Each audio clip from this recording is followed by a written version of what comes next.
announcing the arrival of Yang Amat Mulia Tunku Zain Abidin Ibni Tuanku Muhriz, accompanied by Professor Datin Noor Muhammad Ehwal, the Deputy Vice-Chancellor of Student Affairs and Alumni, and Professor Madya Dr. Kadri Mat Desa, the College Master of YBhg, Professor Madya Dr. Chang Peng Ki, the Deputy Director of PPMPA. A very warm welcome to Yang Amat Mulia Tunku Zain Abidin Ibni Tuanku Muhriz, Yang Berbahagia Professor Datin Noor Muhammad Ehwal, the Deputy Vice-Chancellor of Students Affairs and Alumni, Professor Madya Dr. Kadri Mat Desa, the College Master of College Burhanuddin Helmi, Professor Madya Dr. Chang Peng Ki, the Deputy Director of PPMPA, Dr. Zalifah Muhammad Kasim, the Deputy College Master of YBhg, distinguished speakers, and respected guests. We will now start with a TED video presentation and gimmick.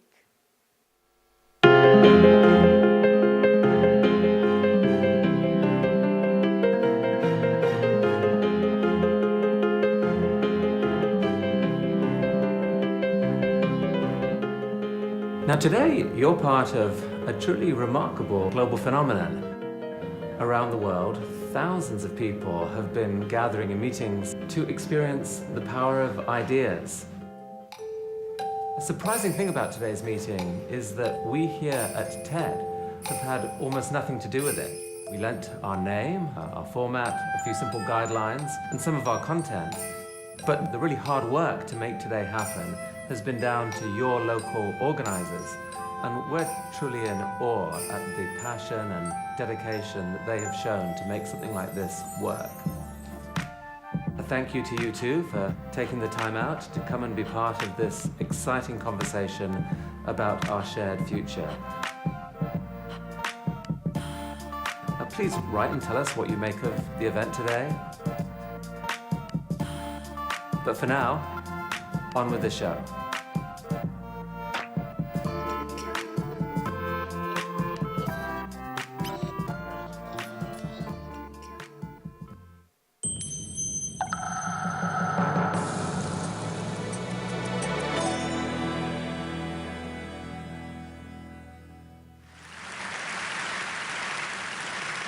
Well, this is a really extraordinary honor for me. I spend most of my time in jails, in prisons, on death row.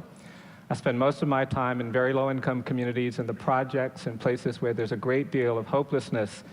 And being here at TED and seeing the stimulation, hearing it, has been very, very energizing to me. And one of the things that's emerged in my short time here is that TED has an identity. And you can actually say things here that have impacts around the world, and sometimes when it comes through TED, it has meaning and power that it doesn't have when it doesn't. And I mention that because I think identity is really important. And we've had some fantastic presentations, and I think what we've learned is that if you're a teacher, your words can be meaningful, but if you're a compassionate teacher, they can be especially meaningful. If you're a doctor, you can do some good things, but if you're a caring doctor, you can do some other things. So I want to talk about the power of identity. And I didn't learn about this actually practicing law and doing the work that I do. I actually learned about this from my grandmother. I grew up in a house that was the traditional African-American home that was dominated by a matriarch, and that matriarch was my grandmother. She was tough, she was strong, she was powerful.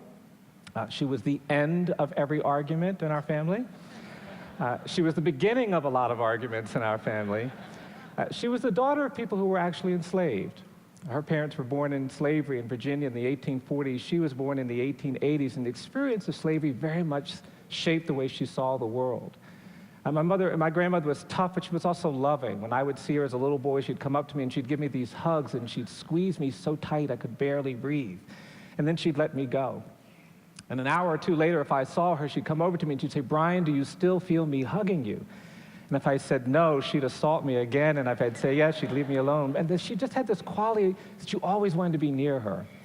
And the only challenge was that she had 10 children. My mom was the youngest of her 10 kids, and sometimes when I would go and spend time with her, it'd be difficult to get her time and attention. My cousins would be running around everywhere, and I remember When I was about 8 or 9 years old, waking up one morning, going into the living room, and all of my cousins were running around, and my grandmother was sitting across the room, staring at me. And at first I thought we were playing a game. Okay, guys, that was an example of what a TED Talk event was all about, other than the opening ceremony itself.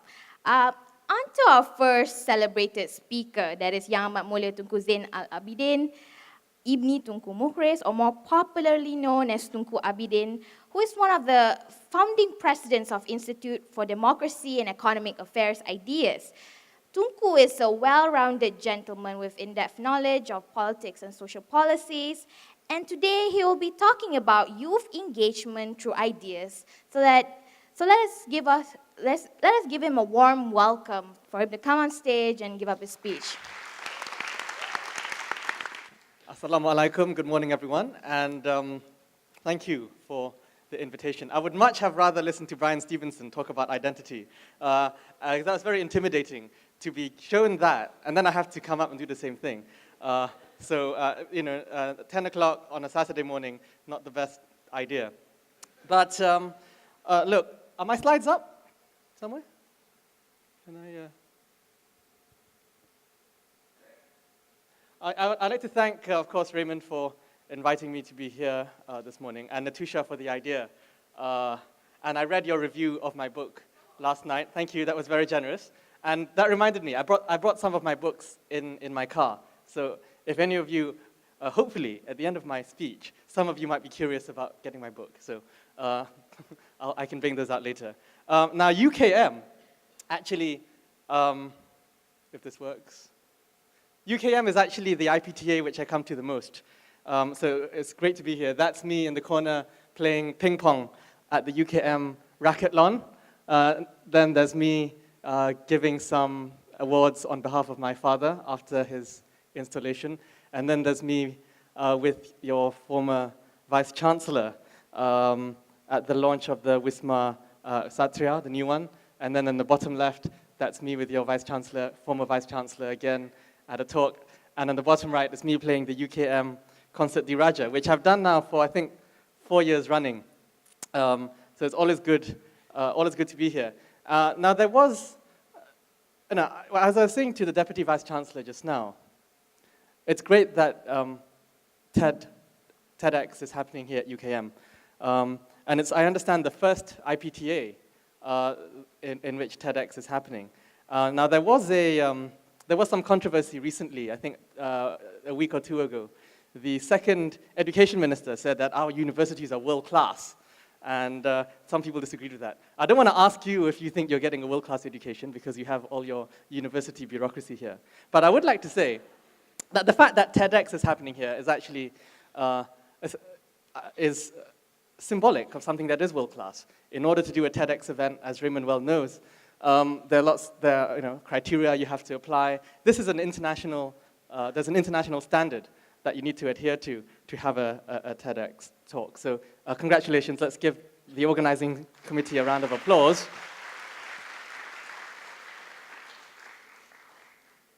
So I'm here to talk about the topic today, be changed, be undone. And one of the curious things I found about the way this talk is, the theme of today is entitled, is that it seems to take individual agency a little bit out of it. It's not change or undo, it's be changed, be undone, as if change or undoing is something that happens to you rather than something that you yourself do. And so I was thinking about this and wondered why you used this title. And it got me thinking about how do you change? I mean, what makes an individual or institutions or a nation change? What are the, and this is why I wanted to hear Brian Stevenson talk about identity, because it's intrinsically woven with the idea of identity. And I think all of us are Malaysians, right? Am I correct? All of us are Malaysians?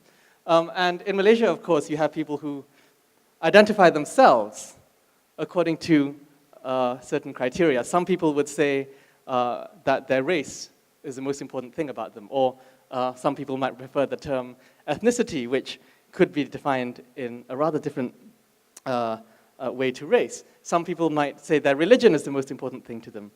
Some people might say that, now it stops working, I don't understand. There we are, culture is the most important thing.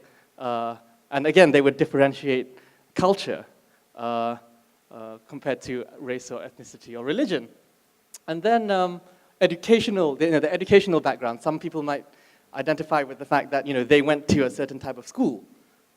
Some people might think primarily in terms of class, and some people might think in terms of gender. Some people might think in terms of where they came from, a particular state, a particular town. Some people might think primarily from their point of view of their political beliefs or their political allegiance. But ultimately, they would do so in the context that they are Malaysian. And you will recall, I think last year there was a big controversy about, are you Malay first or Malaysian first? And you had all these politicians coming out, and one side or the other. And every speech, I remember last year, every speech I gave, the first question would be, are you Malay or Malaysian first? And I would say, it's a bit like saying, do I love my father or my mother more? They're both, to me at least, they're both huge parts of my identity, alongside these other things. But I want to ask you guys, to what extent do you think you have a choice in determining from these ingredients in formulating your sense of self? Because to me, you need a very strong sense of self before you can decide to change. And one of the things that we see in Malaysia, perhaps, today, is that there are many groups, many parties, many provocateurs who don't want to give you the freedom to choose your own identity and to define your own self. You get people who say, you are Malay. That means you are this, this, and this, and that means you must do this, this, and this. You get people who say, you get accused of being, upper class, and then you get all these prejudices. Or you get people who label you, because you are a supporter of a particular political party, that means you are an idiot, that means you are supporting corruption, and etc. You even get people who say, you're from Sarawak, that means you are this, that, and the other. So what I want to explore at first is this notion of self. What do we need to have a strong identity of self? And what do we need, therefore, to decide who, when, why we want to change from one notion of identity to another? Personal responsibility is a key ingredient to me. If you accept that you have individual agency, that you are responsible for showing who you are to the world, then it becomes possible to, from all the ingredients that you saw earlier, to choose which are more important to you. And this doesn't just affect how you portray yourself to others, but it goes right deep to the core of yourself. And I think being honest to yourself, being honest in acknowledging what is important to you and your sense of self, I think makes you a human being, a sovereign, autonomous individual, and they're different from anyone else. And the most destructive thing sometimes that I see is when other people try and force their version of identity on you, is that it erodes the ability for you to have personal responsibility. What do you need in a society, therefore, to protect your ability to have personal responsibility? It's individual liberty. And I want to ask you guys, in Malaysia, do you think that this is a quality that we have? Is it something that we should have? Is it something that we had at Merdeka? Look at this picture. That's Tunku Abdul Rahman on the proclamation of Merdeka. And I apologize to anyone from Sabah and Sarawak, but I would say, because this is 1957, not 1963, but I would say that many of the same values and principles of Merdeka Day were repeated in 1963 as well. And all of us know, superficially, what this picture represents. It represents our freedom, It represents our national sovereignty. But time and time again, when I speak to young Malaysians, they can identify what the picture is, but they can't tell me the substance of what lies behind it.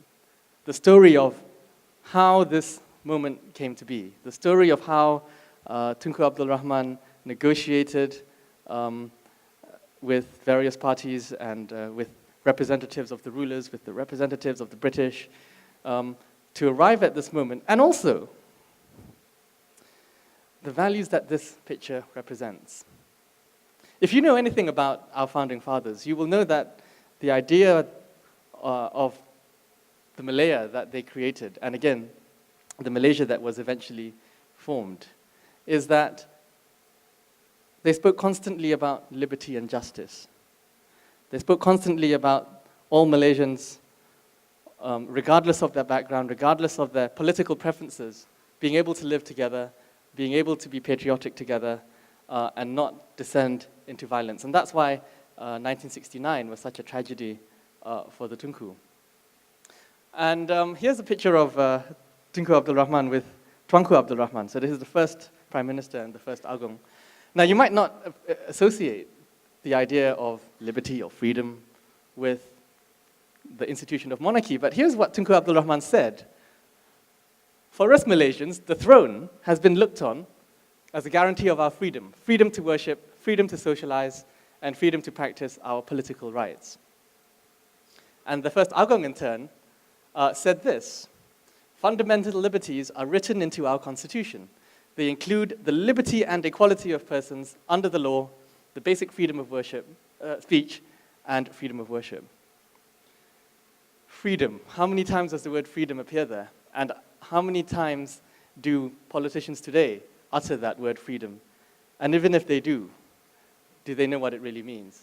Now, freedom, of course, doesn't exist solely in political and constitutional terms, but it's reflected in popular culture as well. And here we have Allahyarham Tan Sri P. Ramlee, Saloma, and someone who's slightly less well-known, Datuk Zain al-Alam. And I put these three figures up here because I think they flourished at a time when the political and constitutional freedoms and liberties under the Constitution enabled culture to flourish and for individuals, iconic individuals like these people, to express themselves. I'm not saying, of course, that we don't have great artists here today. We do. We have, and last night, actually, I was at Istana Budaya, was it Malam Musika Nusantara, and there's Chris Dayanti and Siti Nurhaliza, and I've seen Yuna came to Sri Menanti once to give a special concert. I mean, they are. I'm not denying that they're huge stars today, and they're loved and cherished by all of us. But the question is, what is the prevailing view of the political class towards this cultural output? And sometimes I feel that back in the 50s and 60s and 70s, there was perhaps a greater dynamic between the two. So we come back to our nation, the Proclamation of Malaysia, and this document essentially created our nation in 1963. And I want to return to my earlier idea of identity and self, because think about how society has changed over the last few decades. There's no doubt about that.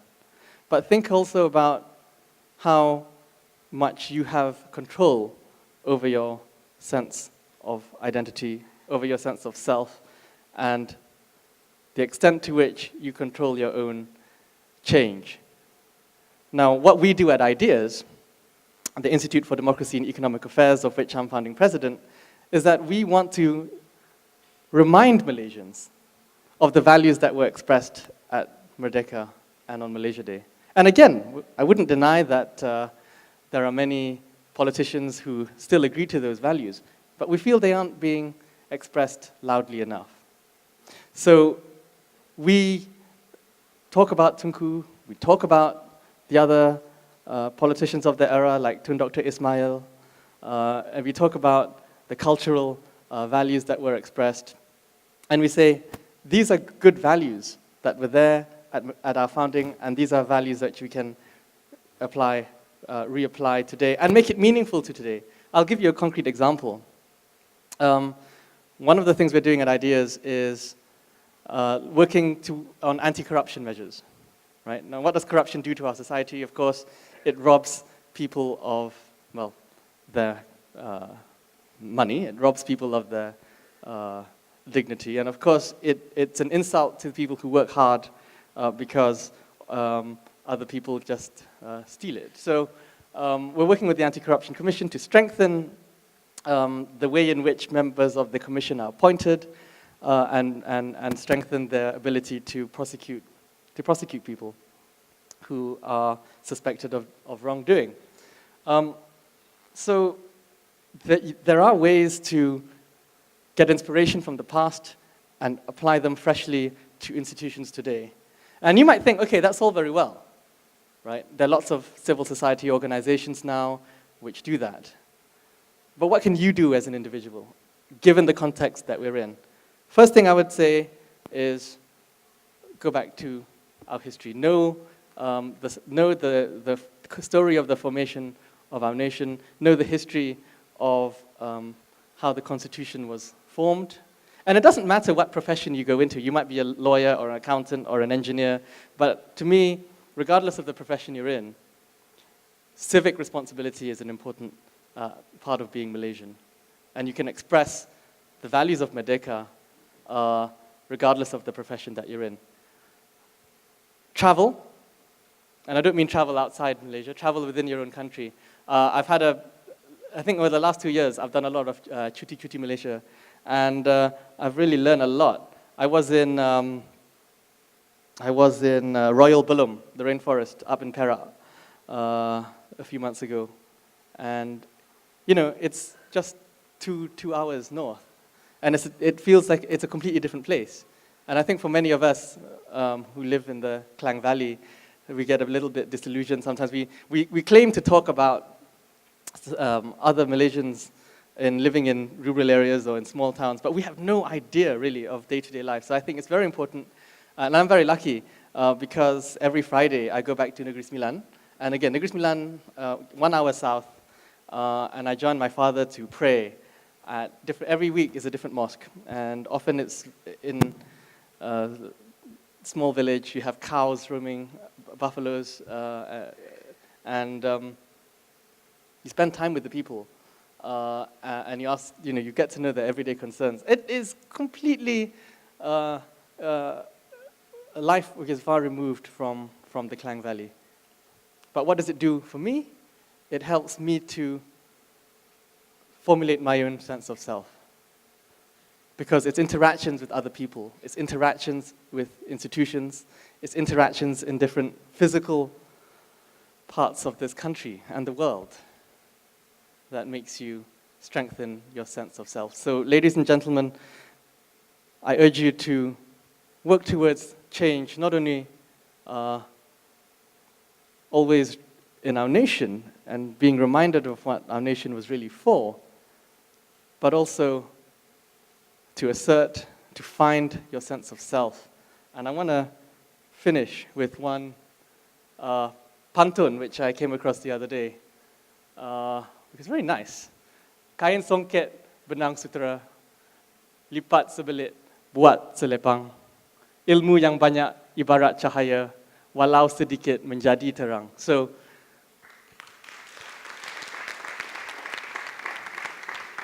I don't need to translate, right?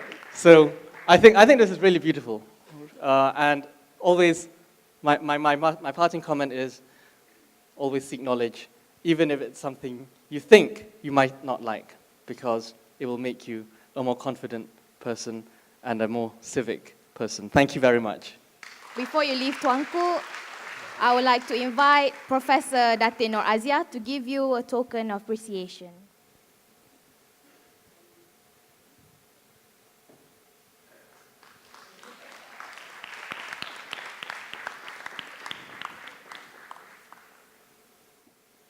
Thank you to Tunku for the very, very engaging speech.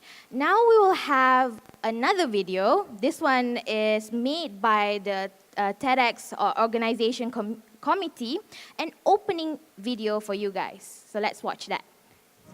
He is not you, not me, not even anyone. He listens, but he closes his eyes. He listens, but he keeps his mouth shut, and he locks his hands. He is a human, but he lives as a living statue.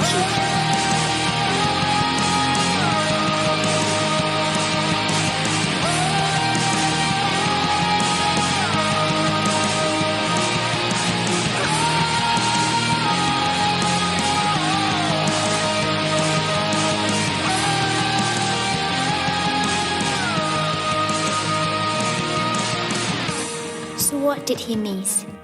He missed the rich, the poor people around him. He missed the ticking time, every precious second of it. He missed every single feeling that revolves around him. He missed the world, everything. But if anyone tried to show him, even if anyone tried to speak to him, even if anyone tried to untie or move him, no one can do it. None but him.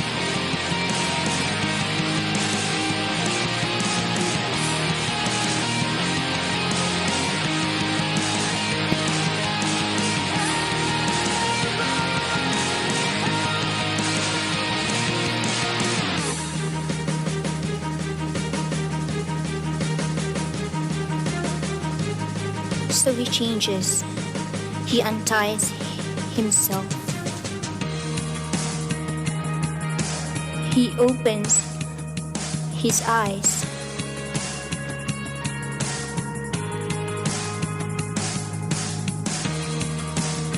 He frees himself.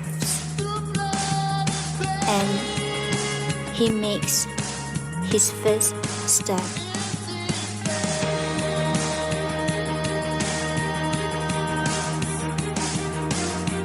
He changed from a living statue to a human, a sense of ignorance to a sense of care, a self undone to done to a finally sane human. To live a life is simple, be changed or be undone.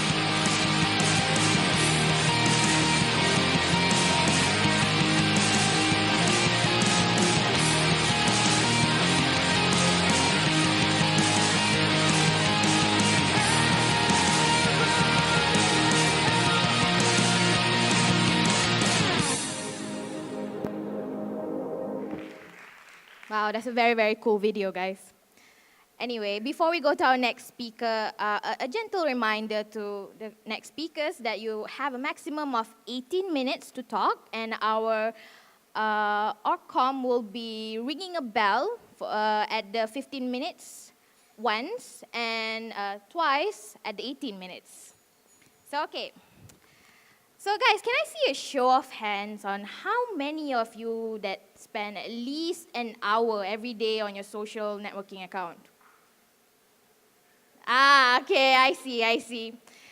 Well, I'm sure that without your FB, your Twitter, your Insta, you feel a little bit more boring. Like life is not that fun without it, right?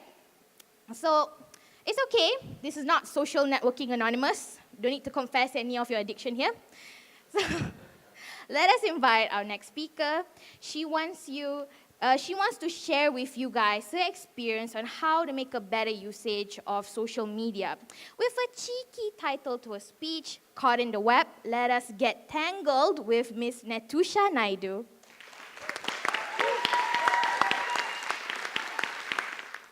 Hi, I am #Netusha Naidu.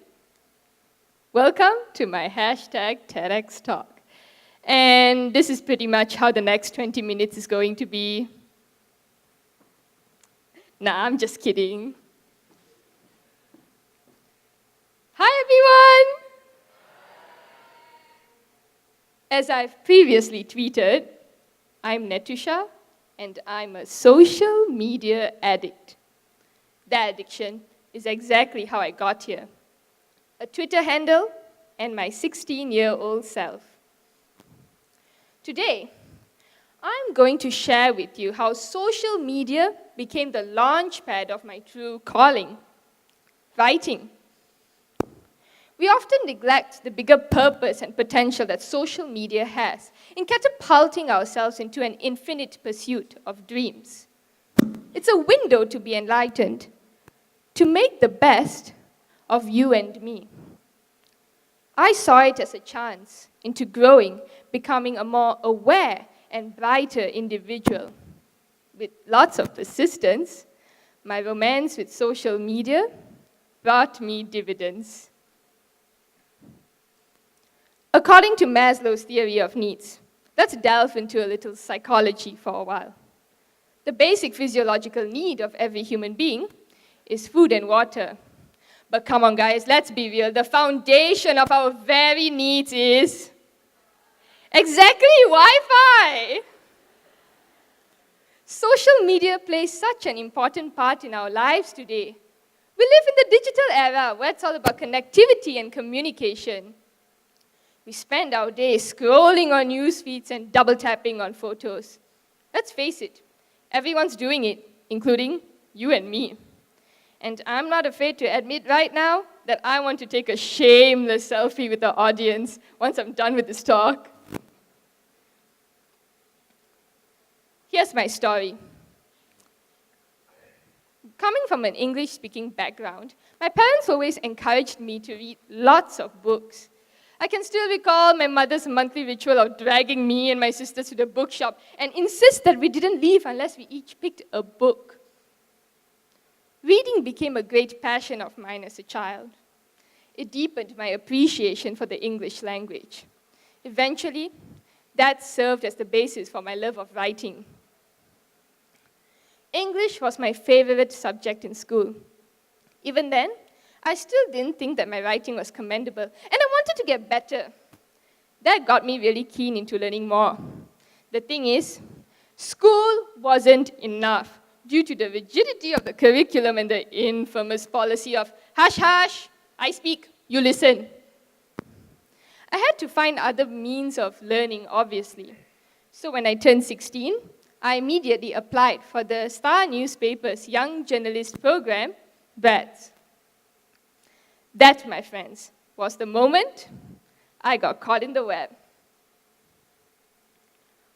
BRADS was the first time I was exposed to youth engagement over social media. We were encouraged to create Twitter accounts to participate in online discussions about mostly the social issues that plagued us today.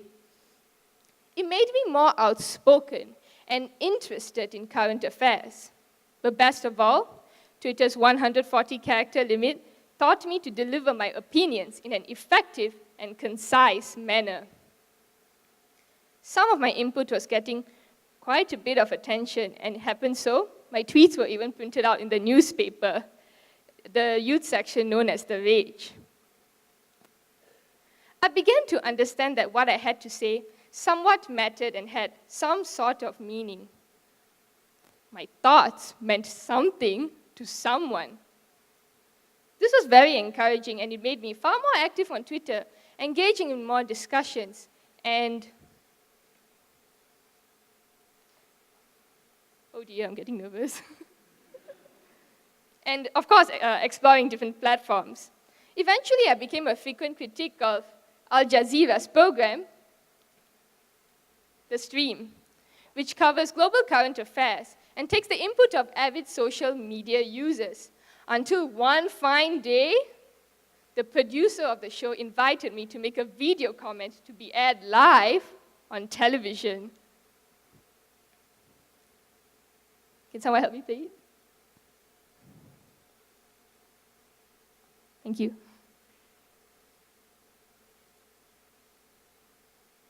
There's a topic that's been on the news frequently about Saudi Arabia, and it's about women and driving.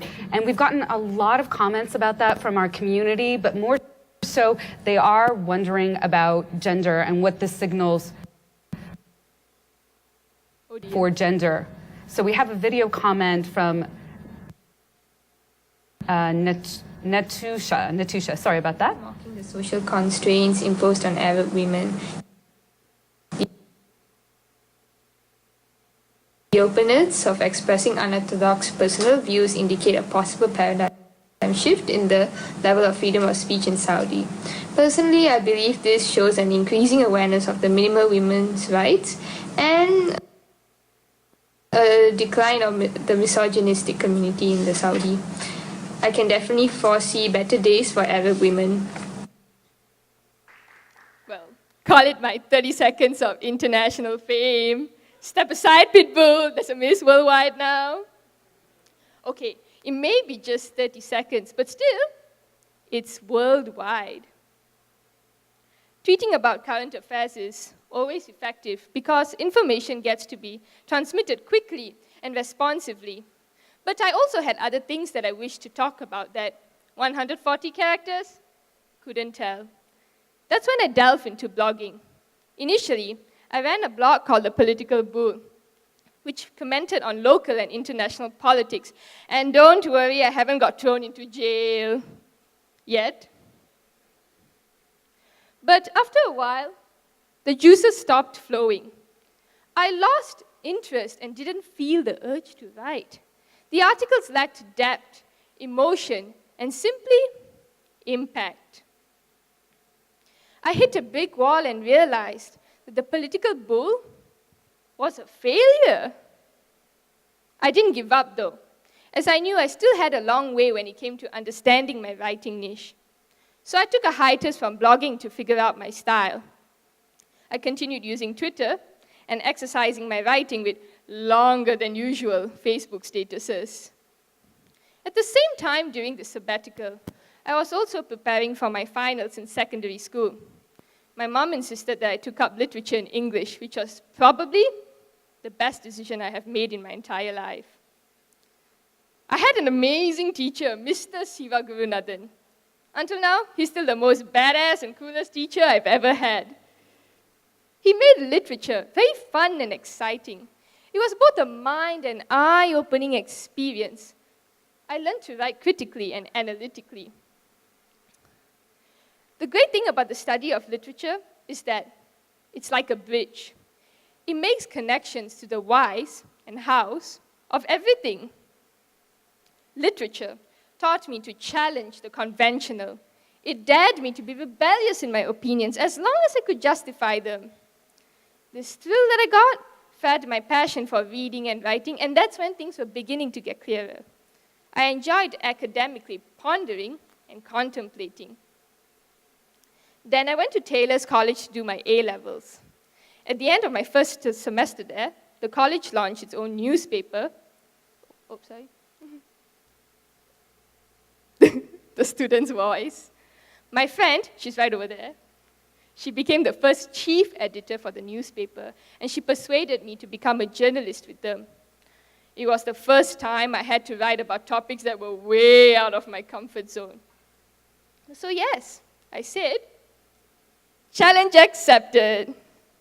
This was where the web was really, really helpful. The web is truly an infinite portal of information. We have access to so much knowledge to enrich our self-education. And can you imagine? It's all free of charge. FOC, good on a cheapskate like me. I had to do a lot of research for my articles. So I assessed the works of scholars, journalists, columnists, and famous people which were available online. And for free, of course. There was a pattern to the approach, and it was working out. It was very humbling when students and lecturers would quickly associate my name with the articles that I wrote. They said I could break down complex issues into simpler ones to be understood, and that made reading for them enjoyable. That was when I felt I won the lottery. That was my purpose to write, to propagate knowledge to the masses. I was inspired by my favorite website, Brain Pickings, in which the writer, Maria Popova, wrote about books and other materials which caught her interest. I felt that I could relate to her enthusiasm about intellectualism. So not only did I want to share knowledge, I also wanted to share my passion for reading through writing. It hit me as an epiphany one day, and I created Cosmic Liberties. It's a website dedicated to exploring a vast range of subjects: philosophy, science, literature, history, and many more. What I aimed to achieve was to inspire a sense of awe and appreciation for the world, but mostly for ourselves, mankind, for all our adventures and accolades, in an effort to discover the universe. You may ask, how did I want to create such a profound impact on the reader? Well, that's where literature comes in. I sought to build those bridges I talked about, help everyone see them, hold their hands, and walk across together. Since the launch of my blog, it has garnered quite a bit of popularity among my friends, not only over in college, but in the web as well. One of the biggest highlights was when Diane Ackerman, a famous author and naturalist, read one of my articles called Science as the Literature of Truth. She commented on the post to say that the article was lovely, and she was thankful that I included one of her poetry books. I felt supercalifragilisticexpialidocious. Having my writings recognized by people that I look up to, including my loved ones, makes it worth it. Because of Cosmic Liberties, I embarked on a journey to find new material to pique my interest and quench the thirst for knowledge. With all the information over the web, it only opened windows of opportunities to go beyond the web. I was compelled to attend talks and forums so that I could intellectually stimulate myself constantly. Along the way, I was fortunate enough to meet others who devised as muses. All thanks to social media for being so borderless in its networking. In this intriguing road to growth, I saw a spark of change. People took me more seriously than they did in the past. It was not merely speaking to a crowd, but to be able to be engaged and be understood.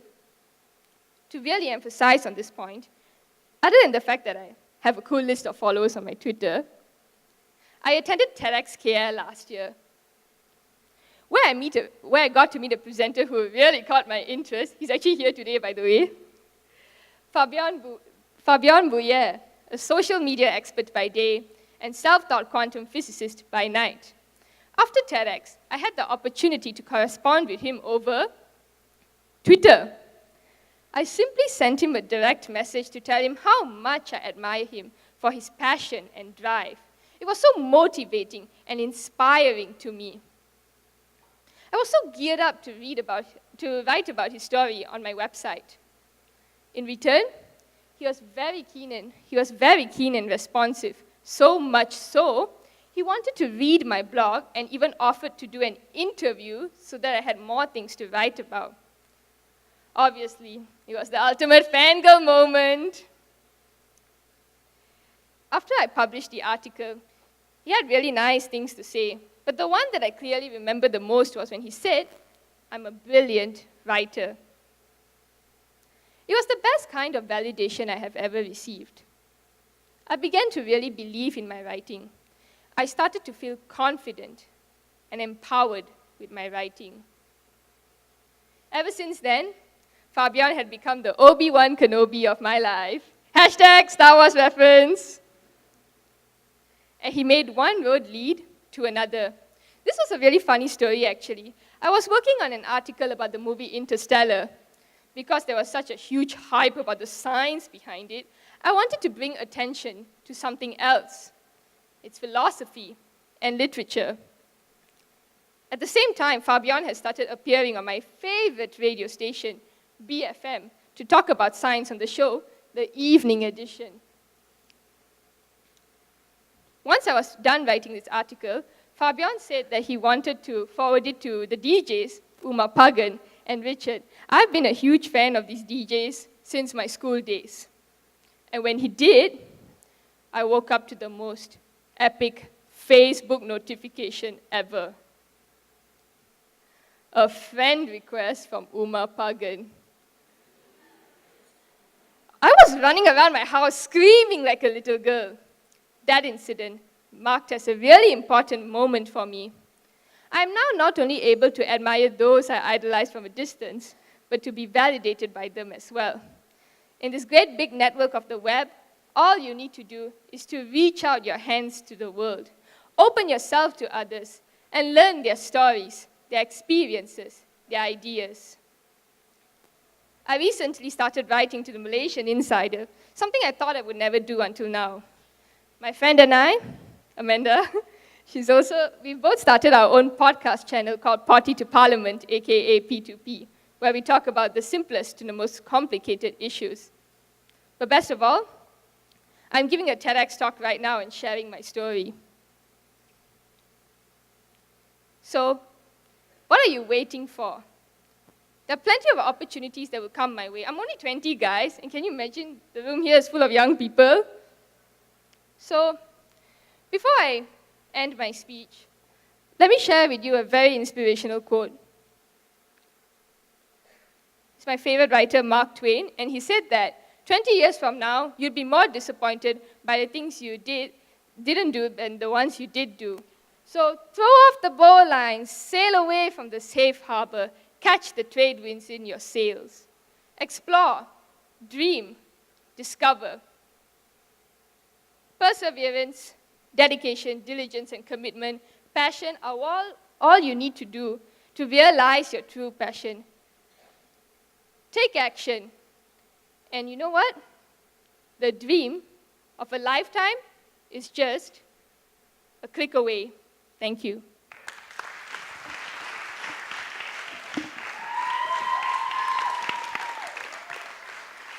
Thank you. Thank you, Natusha, for that very, very interesting speech. So, what else are you waiting for, guys? Continue to exercise your fingers and do something good about it on your social networking sites. So, okay, I see a lot of lovely ladies here. So, any one of you have ever dreamt of becoming a race car driver? Anyone? Anyone? Okay, so what stopped you from achieving that goal?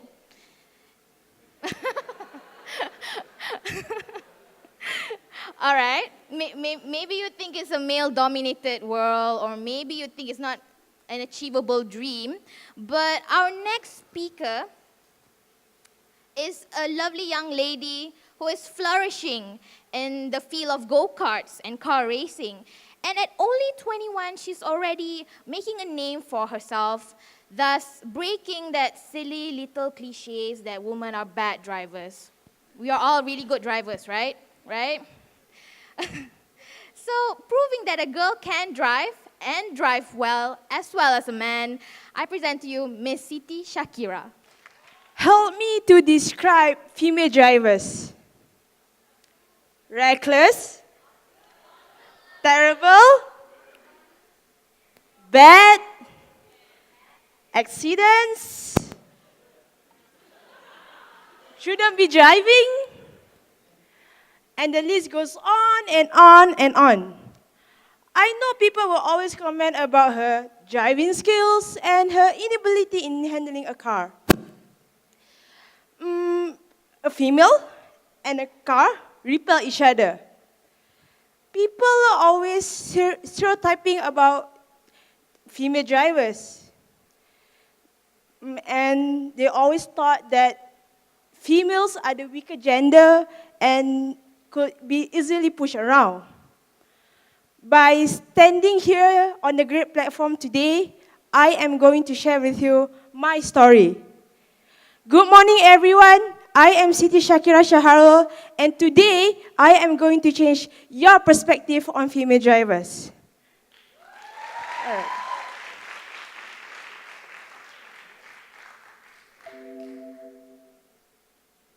All right. asserting equality.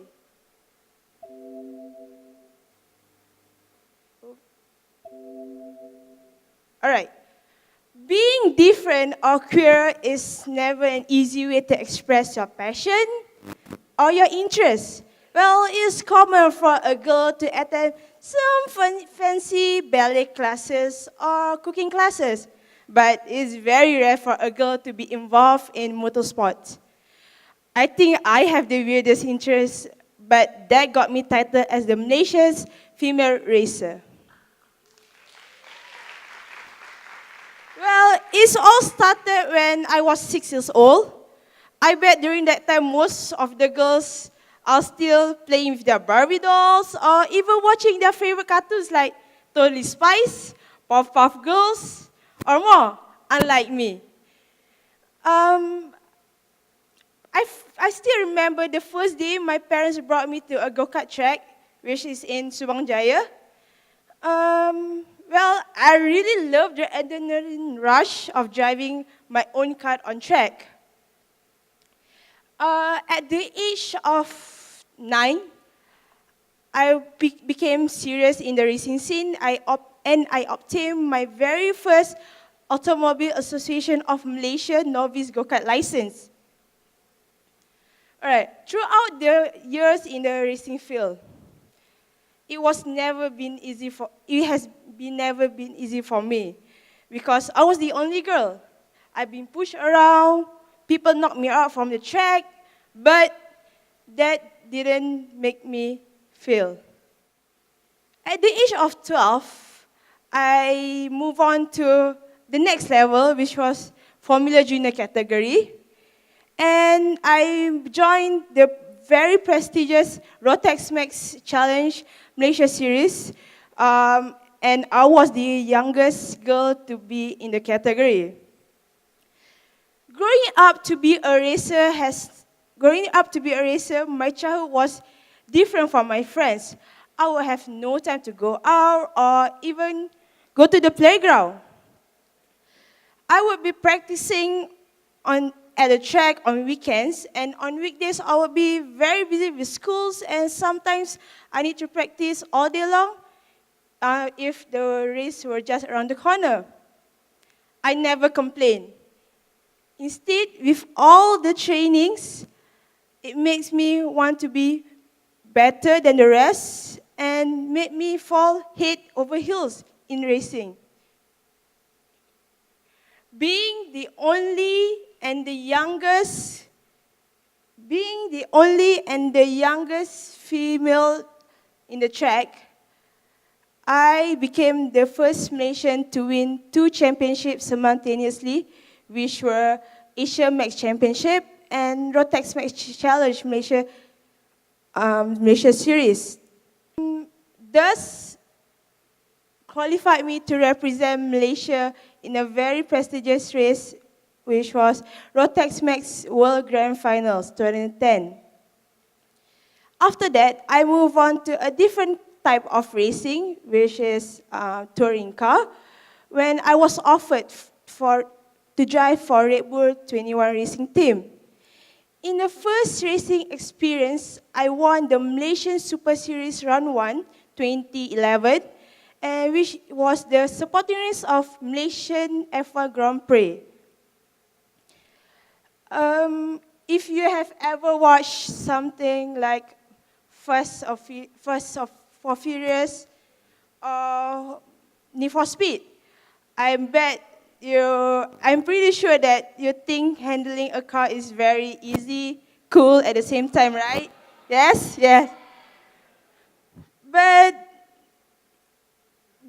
the reality is, being a racer, especially an anchor driver of a team, is not an easy task for me.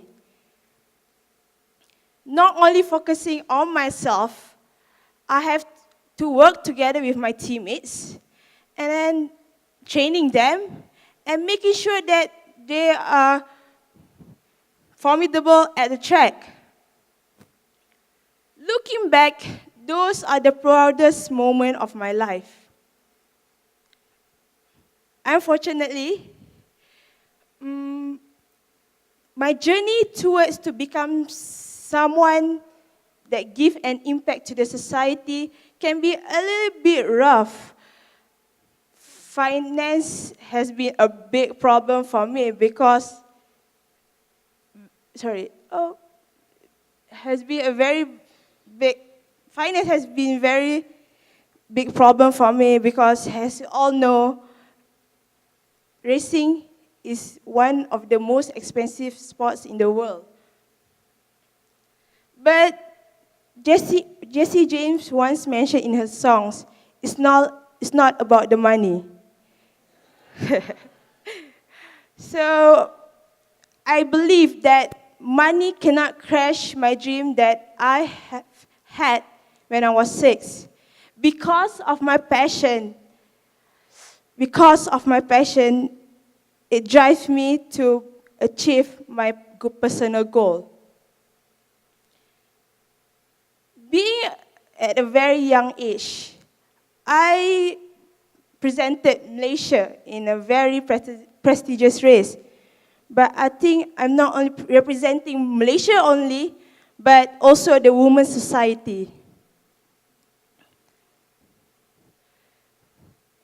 Today, I am not highlighting on my achievement, but of my journey. When I'm in the racing industry, people always hesitate my competency because I am a woman. They will say that, oh, a woman cannot drive on a road, but how do you expect this young girl to race on a track?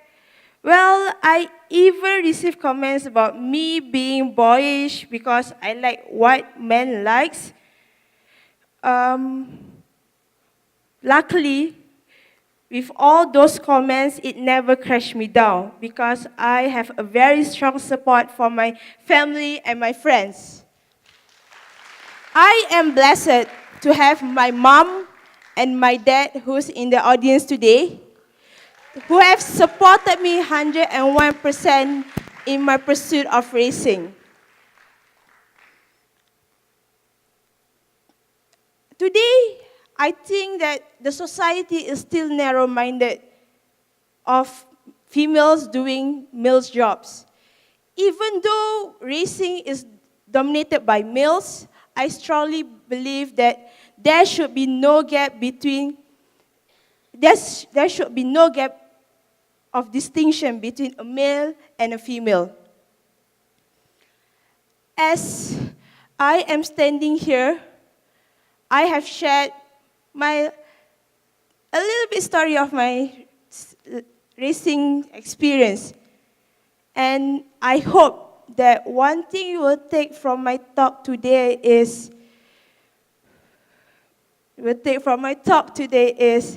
it's not all about how my racing career has blossomed, but to challenge yourself to do something that isn't a norm to your society. People say a girl can't race. I am a living testimony. Go out and do it because you can. Thank you.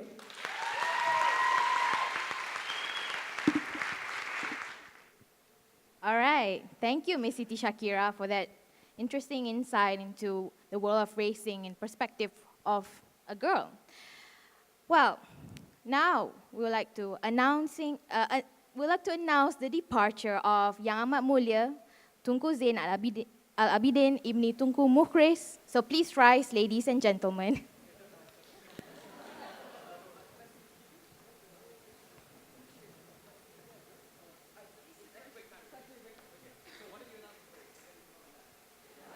Like this is love is and then before it's become,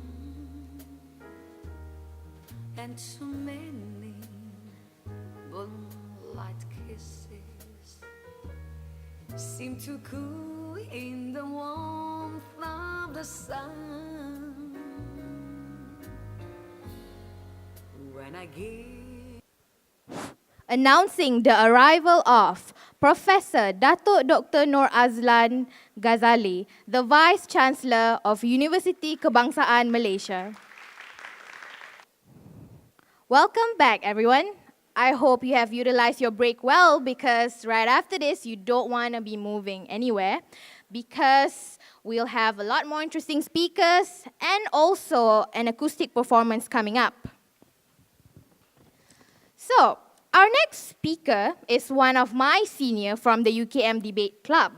He is a young entrepreneur who has a degree in genetics from UKM.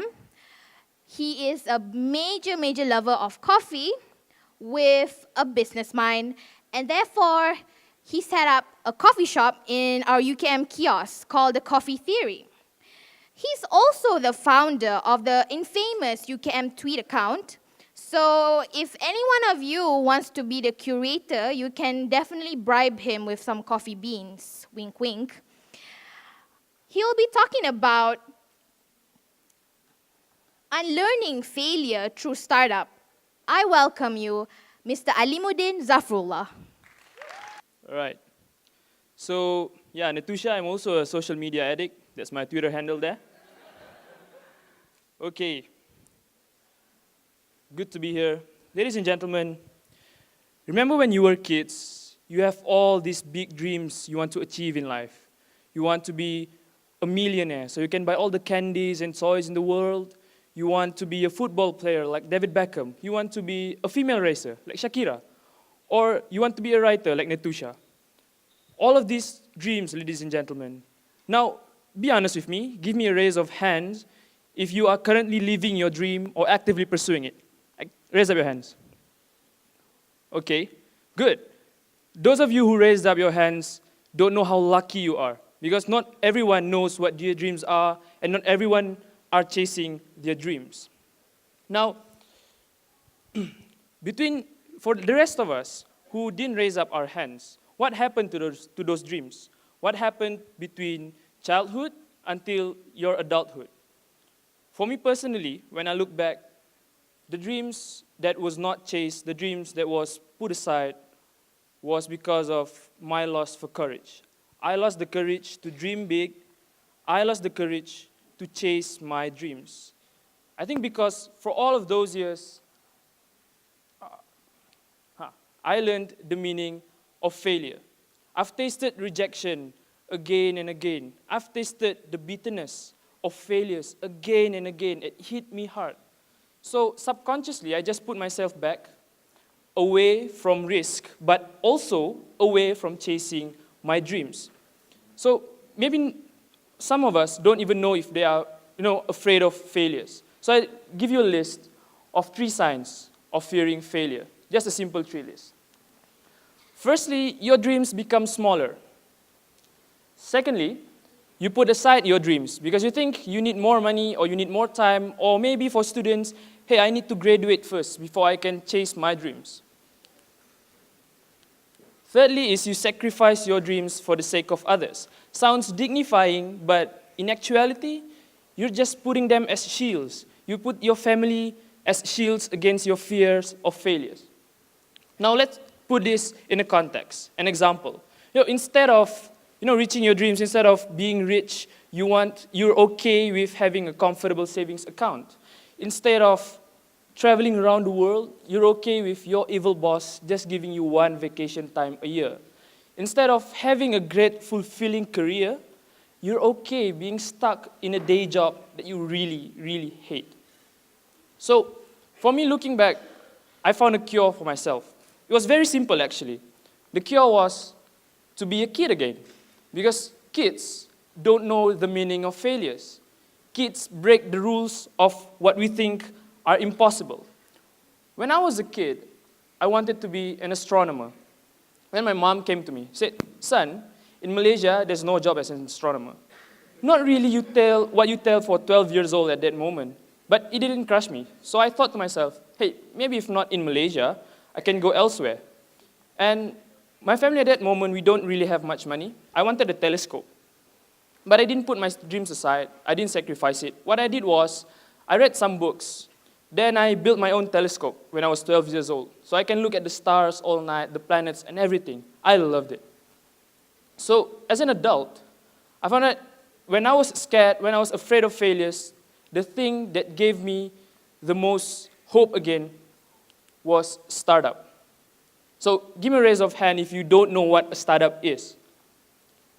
So basically you guys know, but just to be clear to some of the people who don't really know, a startup is basically a newly established business. But more specifically, they are young businesses that thrives on innovation and dreams to change the world.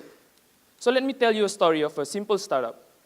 Back in 1970s, in Cupertino, California, there was these two young guys who dreams to change the world.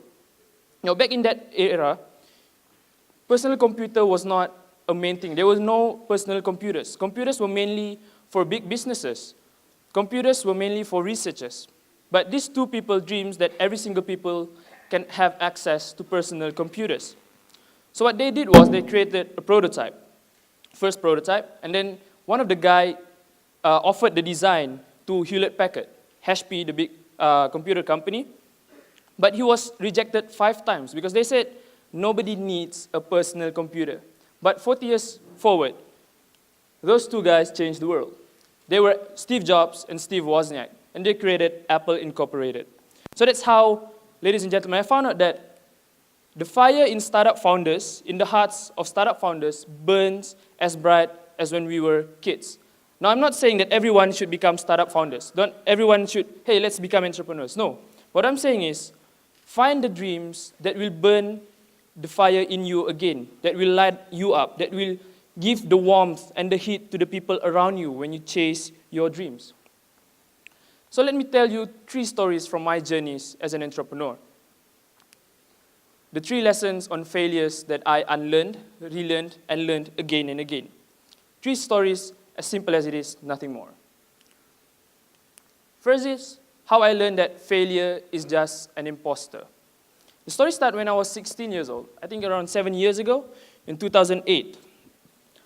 There was the era of Friendster and MySpace. Who here has Friendster and MySpace? Yeah, I think Natusha would be the one who really have that, right? But yeah, at that time, I wanted to create a social media website. I created quickroyal.com. It was for my friends in class and also people at school. I was 16 at that time. I didn't know many things. That was my first startup. So the first few months was good. People were signing up, people were using the website, but then it goes downwards afterwards. Like, everything went wrong. The website was a failure. It somehow traumatized me. All of my business ventures afterwards were not related with websites ever again, until 7 years forward, earlier this year. So earlier this year, I wanted to work in a startup. Osbis Total is an Australian startup based in Malaysia. So when I applied, I have my resume with everything, my academic achievement and everything. And they asked me, what's your experience in building websites? And I said, 7 years ago, I created 1 website. And I never, though it failed, but I know how to create websites, I know how to design websites, and I know that I can bring something to this company. And I was hired. I was hired not because of my degree. They didn't even look at my degree. My degree is totally unrelated. Degrees in genetics, and I'm working at a startup based on the internet. That's totally unrelated. But they gave me the job because of my experience. So it also denies what society have taught us, that to get a job, you need to get a good degree, you need to get a good education.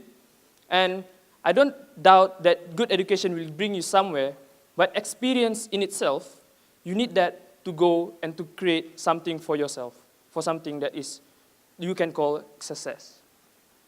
Now, second story is quite recent, that I learned that failure is just a pit stop along the journey that we call life. It started in my 2nd year of my degree, around 2 years ago. So there's one of my friends. She said that, hey, I want to make a bakery, I want to make a coffee shop, but I'll wait till I graduate. Then I can work for 3 years, put up some savings, and from that savings, I can create my coffee shop. So being an entrepreneur as I am, what I did was, I stole the idea. Completely, I stole the idea. So in my 2nd year, I don't know anything about coffee shops, but I love coffee. And I don't really have money. My money in my account was mostly by my PTPTN, so nothing much. But I gathered my resources. I go for some business pitching competitions, get me some money. I gathered around 10,000 ringgit at that moment. And people told me that, you know what, 10,000 ringgit doesn't pass it if you want to open a coffee shop. You need 50,000 at least. And I proved them wrong. So it was one of the hardships that I was facing when I started Coffee Theory. So in my eyes, when I started Coffee Theory, it was a destination of success. I said, when I started it, when I opened the shop, the first night I was like, okay, I've reached the point of success. This is the destination, and everything will go smoothly afterwards. Because before that, it was so harsh before I opened it, I almost dropped out of my degree years. Because it was so stressful, I didn't even finish my thesis at that time. My lab work there were no results, basically. I don't think I have, the ability as a molecular biologist. But people kept me forward, and I did it. Sorry.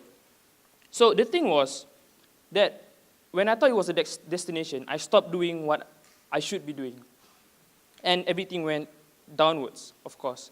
The coffee shop was okay, but sometimes there were no customers. And it hit me hard that success is not a destination.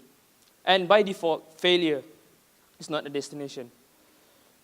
So I want you guys to close your eyes for a while and think of the things that you want to achieve in life. And think back around 30 seconds. I'll time you guys. Things that you want to achieve, but you put them aside for 30 seconds, all right?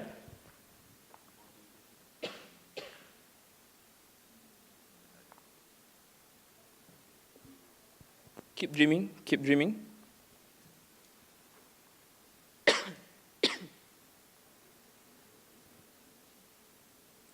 All right, that's around 20 seconds. I guess you can dream long enough.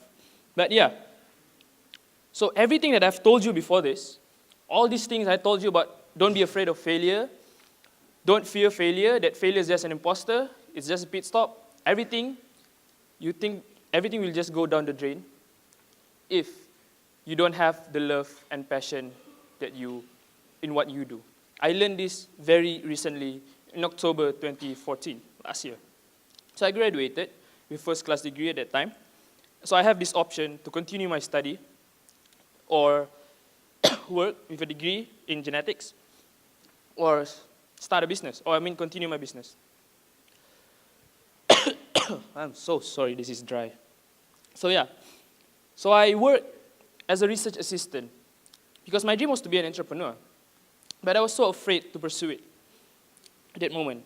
So at that moment, I got a part-time job in December 2014 as a course instructor in the Permata Pinta program. I was teaching biotechnology to talented and gifted youth of our nation. Yes, thank you, Raymond. It's like, really needed this.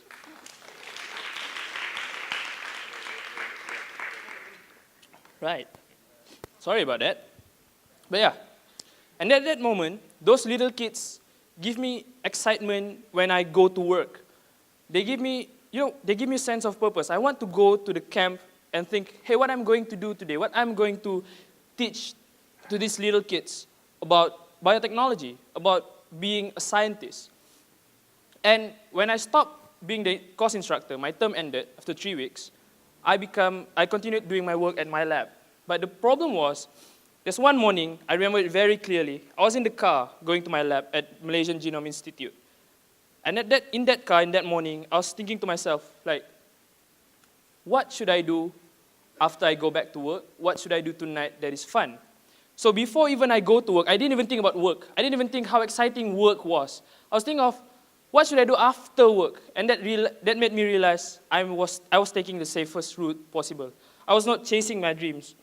I was not chasing my love and passion, though I know that I should be doing that. So what I did was what every parent would be mad with what I did. I just resigned to my job. I was unemployed for quite a while, for 1 month, I think. But I had a business that would sustain me. So then I applied my job at Osby's Total, as I've said, in a startup. So it helped me. That it made me realize, ladies and gentlemen, that every single thing we know about success and failure, every single thing we listen to the quotes, to the motivational talk, to even whatever I said before, is useless unless we know what our passion is and we know what we love to do. So I end my speech with this very good quote that I love from John Bon Jovi. Success is falling 9 times and getting up 10. Ladies and gentlemen, I hope you unlearn about failure and I hope you go chase your dreams and your love and passion. Thank you. Thank you for that speech, Mr. Alimuddin. I am sure that we can all relate to his speech about how we are being held back by our fear and how obviously we should make use of the fear of failure and go ahead and do something that we've always wanted to do. And with that, we would like to take you next to watch a video, a TED Talk presentation video, before we then go to a performance by the very talented Mr. Samuel Lopez. So let's go with the video first. When I was a child, I always wanted to be a superhero. I wanted to save the world and then make everyone happy. But I knew that I'd need superpowers to make my dreams come true. So I used to embark on these imaginary journeys to find intergalactic objects from planet Krypton, which was a lot of fun but didn't yield much result.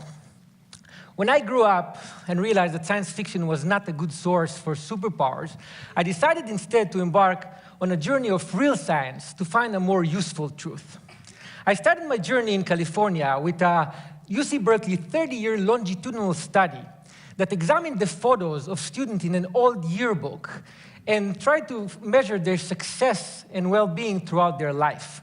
By measuring the students' smiles, researchers were able to predict how fulfilling and long-lasting a subject marriage will be, how well she would score in standardized tests of well-being, and how inspiring she would be to others.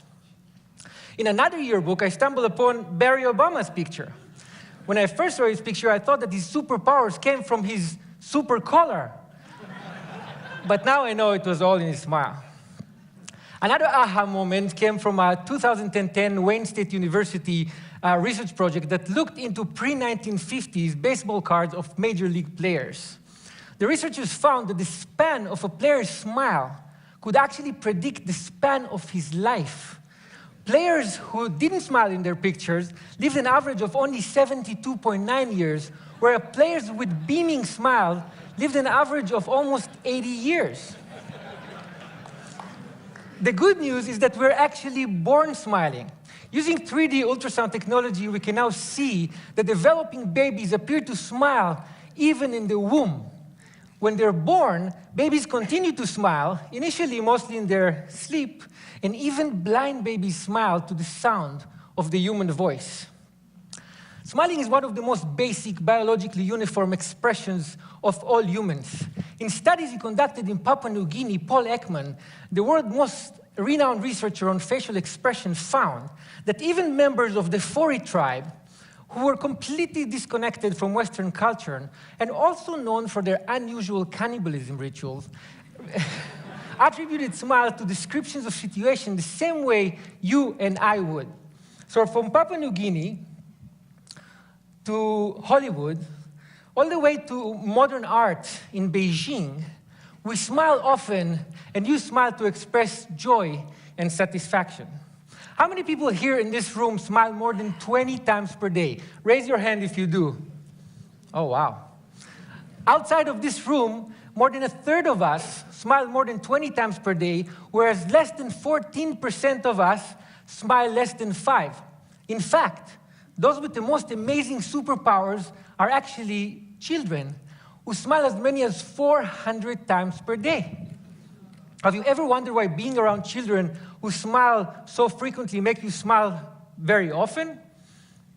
A research study at Uppsala University in Sweden found that it's very difficult to frown when looking at someone who smiles.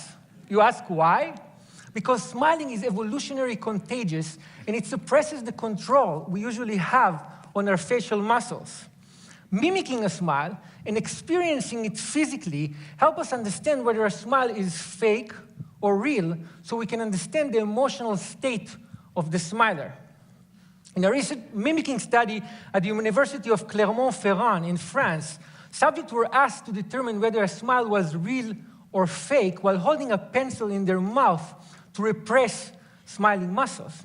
Without the pencil, subjects were excellent judges, but with the pencil in their mouth, when they could not mimic the smile they saw, their judgment was impaired.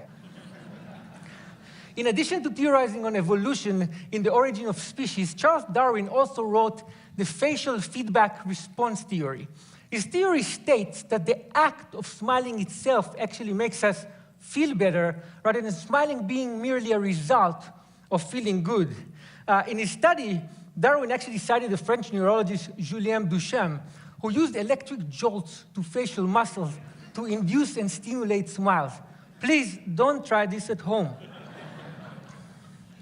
In a related German study, researchers used fMRI imaging to measure brain activity before and after injecting Botox to suppress smiling muscles. The findings supported Darwin's theory, but by showing that facial feedback modifies the neural processing of emotional content in the brain in a way that helps us feel better when we smile. Smiling stimulates our brain reward mechanism in a way that even chocolate, a well-regarded pleasure inducer, cannot match. British researchers found that one smile can generate the same level of brain stimulation as up to 2,000 bars of chocolate. Wait, the same study found that smiling is as stimulating as receiving up to 16,000 pounds sterling in cash. That's like 25 grand a smile. It's not bad.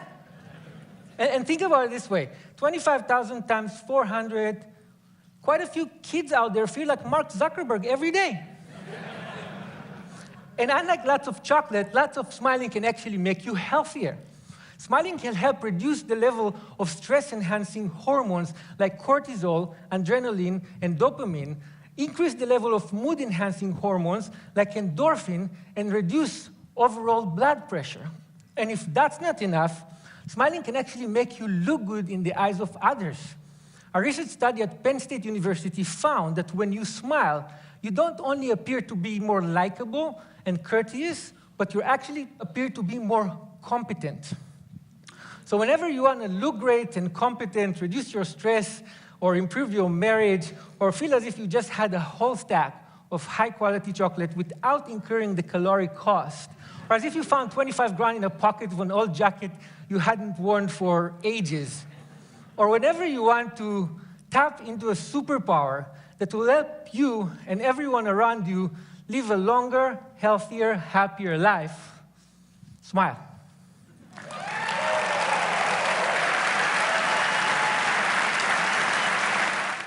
So guys, after watching that video, I'm sure all of you know now that each and every one of us have a special superpower, and that is to just simply smile to whoever it is you meet out there. Like, you never know what could happen.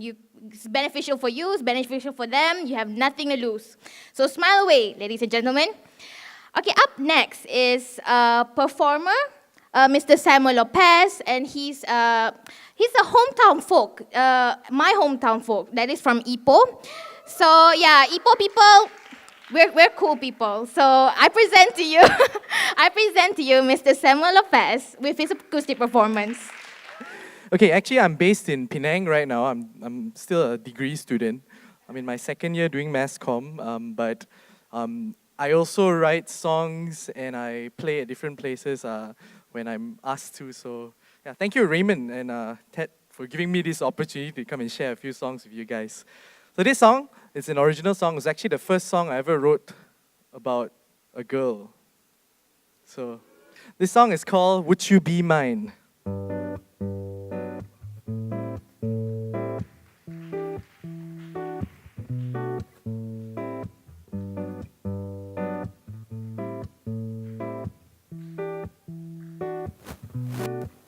It was a bright and sunny day. Clouds were out of sight and no one dazed. This girl, she caught my gaze. I never expected, this was so unexpected. The wind hushed a little breeze, and her elegance magnified to the power of 3. I think in my heart it skipped a beat. Girl, you're so fine, Could I make you mine? Could someone tell me why I feel this way? Could someone give me a hint before I take a leap and say, I feel the earth move when you pass me by. I get a little dizzy when you come and say hi. You leave me breathless when we say our goodbyes. Oh, it's when I'm around you, all my pain seems to disappear. When I'm with you, this love starts to feel so real. I think I found you, a missing piece of heaven. Oh, would you be mine? Girl, would you be mine? Girl, would you be mine? Ooh. The pursuit was a Bristol change. Those stiff-necked days were so far away, and the late-night conversations came. We're starting to listen, we're starting to go the distance. Did someone tell me why I feel this way? Could someone give me a hint before I take a leap and say, I feel the earth move when you pass me by. I get a little dizzy when you come and say hi. You leave me breathless when we say our goodbyes. Oh, it's when I'm around you, all my pain seems to disappear. And I'm with you, this love starts to feel so real. I think I found you, a missing piece of heaven. Oh, would you be mine? Girl, would you be mine? Girl, would you be mine? Ooh, girl, would you be mine?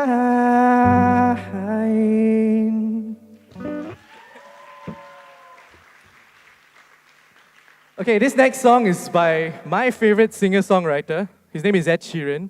And if you know the song, if you know that part when he goes, I like them loud, loud. If you can sing that part with me, that would be so cool. So yeah. You know this song? This song is called Don't.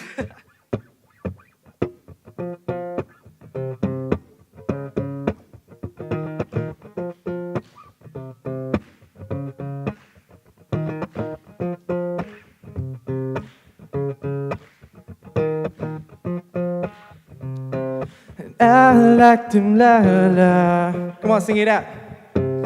I like them la la. I like them la la. I like them la la.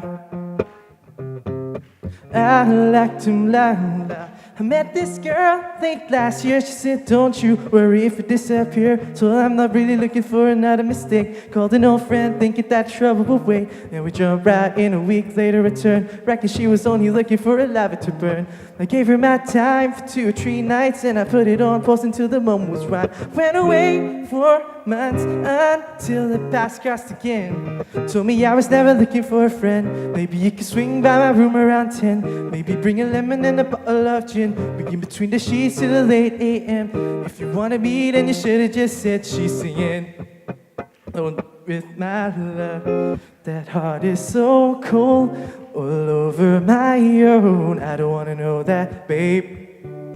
But with my love, I told her she knows. Take aim and reload. I don't wanna know that, babe. For a couple weeks, I only wanna see her. Drink away the day, sweet the takeaway pizza. For a text message was the only way to reach her. Now she's staying at my place and loves the way I treat her. Singing out her ether, all over the track like a feature. Never wants to sleep, I guess, though I don't want to either. But me and her make money the same way. 4 cities, 2 planes the same day. Those shows have never been what it's about, but maybe we'll go together and just figure it out. Rather put on a film with you and sit on the couch. Be on the plane and we'll be missing it now. Shadowing it down the way the things played out. She was kissing him, how he's confused about. Figure it out while I'm sat here singing. Don't miss my love. That heart is so cold, all over my heel. I don't wanna know that, babe. Don't mess with my love. I told her she knows. Take him every low. I don't wanna know that, babe. On my hotel door, I don't even know she knows what for. She was crying on my shoulder. I already told her, trust and respect is what we do this for. I never intended to be next, but you didn't need to take him through, that's all. And I never saw him as a threat until you disappeared with him half. It's not like we were both on tour. We were staying at the same hotel floor, and I wasn't looking for a promise of commitment. It was never just fun, and I thought you were different. This is not the way you realized what you wanted. It's a bit too much, too late, if I'm honest. All these time, God knows I'm singing. Don't mess with my love. That heart is so cold, all over my own. I don't wanna know that, babe.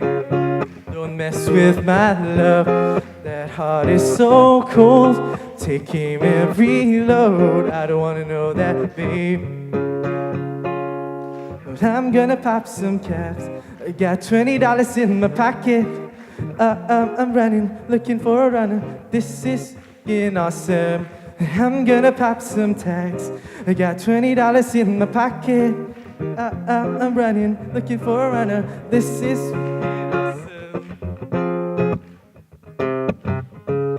okay, this next part, I don't know if you guys know this song, but this is a very old song. It goes like this. I like the way you work, no diggity, I'm about to bag it up. Come on, sing it out. I like the way you work, no diggity, I'm about to bag it up now. I like the way you work, no diggity, I'm about to bag it up. I like the way you work, no diggity. Come on, sing hey yo.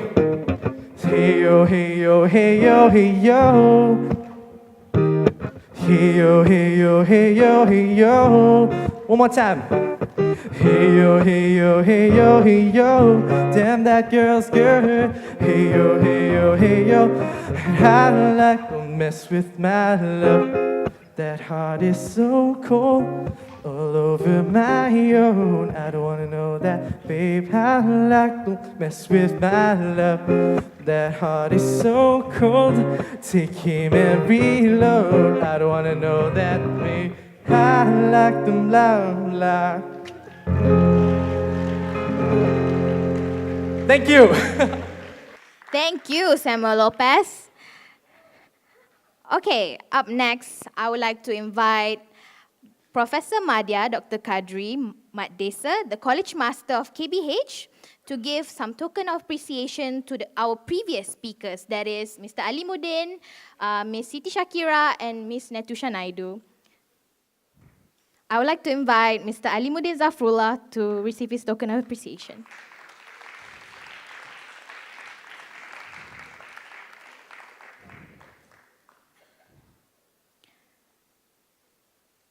Up next is Ms. Netusha Naidu.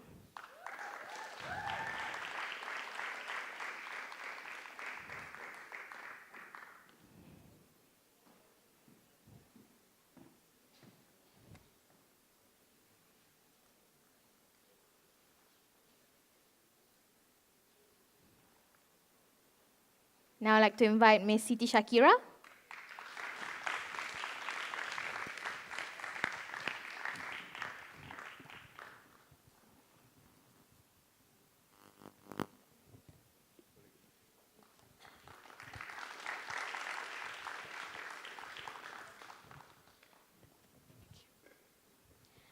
Thank you to Professor Madya Dr. Kadri. Okay, guys. Up next is one of UKM's best, Dr. Salawati Mat Basir. She's one of my lecturers. She's a law lecturer in the Faculty of Law in UKM. And as one of her students, we continuously hear her talking about how, as future lawyers, it's very important for us to be able to compete with other future lawyers around ASEAN, especially in the context of today where there's no more barriers between these countries. And with that, she'll be talking about ASEAN integration, think competitiveness. And she was absolutely serious about it. She's not just scaring us for fun. And therefore, that'll be one of her main points of her speech. That is about ASEAN integration, think competitiveness. And with that, I would like to invite Dr. Salawati Mat Basir to present her speech. Be there. Thank you very much. At the beginning, when I see all the youngsters, people, they stand on this stage, and they're talking about what they already done and what they experienced, I was thinking, okay, I'm 40 this year.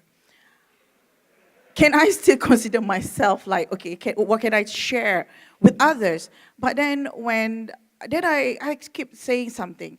If I can say something, I can do something positive for all of my students in UKM, why not I'm sharing something that I gained for almost 5 years back after my PhD. It's about the competitiveness. I just wondering that how many of the Malaysian actually realize that we are at the peak of ASEAN economic community. How many of you actually realize it? Okay, not many, because don't be surprised, because from the Nelsons and they did research even in 2012 until 2013, which I'm one of the member, Malaysia is the number 10 regarding the awareness of ASEAN. Then you start to think, okay, what can we do? And as a student, as an educator, as a university lecturer, even as a government servant, is there anything that we can do about it? Because if you ask me what I'm dreaming when I was young, I really never thought about to be university lecturer. Even after my graduation from UKM, I never thought to come back to UKM even. Serious. Because why? I'm young. I really want to go abroad. I did. I really showed that after I'm practicing 2 years as a lawyer, and life as a lawyer is really boring for me because I just did litigations, and half of it I did just a conveyancing. So I still thinking that I'm look old. I cannot go and meet my boyfriend because Saturday, Sunday I'm still in the office. But that's how we do with it, because we have to compete with other opponents. We have to win. We have to win. That's why until today, still, I was thinking whether we like it or not, competitiveness is the one thing that we have to deal since we're born until we die. So I love to look at this. Don't worry about my slides, Lecturer is always having this kind of slide. Don't worry about it. Don't worry about it. After 10 years, after you practicing about, I was practicing about 2 years, I joined United Nations. That is the real competitiveness I saw. And what makes me come back to UKM is because I found out very rare young Malaysian I met during international conference or international forums. I think what's wrong with my country? I saw Singaporean, I met Thais, I met Filipinos, and they are well. They are really did well. So I was thinking, I want to produce my own people. Regardless race, regardless religion, but Malaysian. So when my mom passed away back 9 years ago, I'm jobless. With United Nations, you cannot take unpaid leave. So I said, okay, I'm really jobless for 3 months, when suddenly my former dean asked me, come back, just become a tutor. So I said, try, and just give it a try, okay? I don't know how to teach. Serious, because I said, I don't have things to do with this teaching. But then he said, just give it a try. You have an international background. And the first class I did is, I taught at that time is international law for 30 years because the lecturer was on sabbatical leave, and between they replaced it, they asked me. That's how I found there are so many talented Malaysian, especially UKM students. But they just feel comfort. That's why if you see, now we are in the liberalization of ASEAN. Is we are not connected to it? Very wrong. Yes, we are.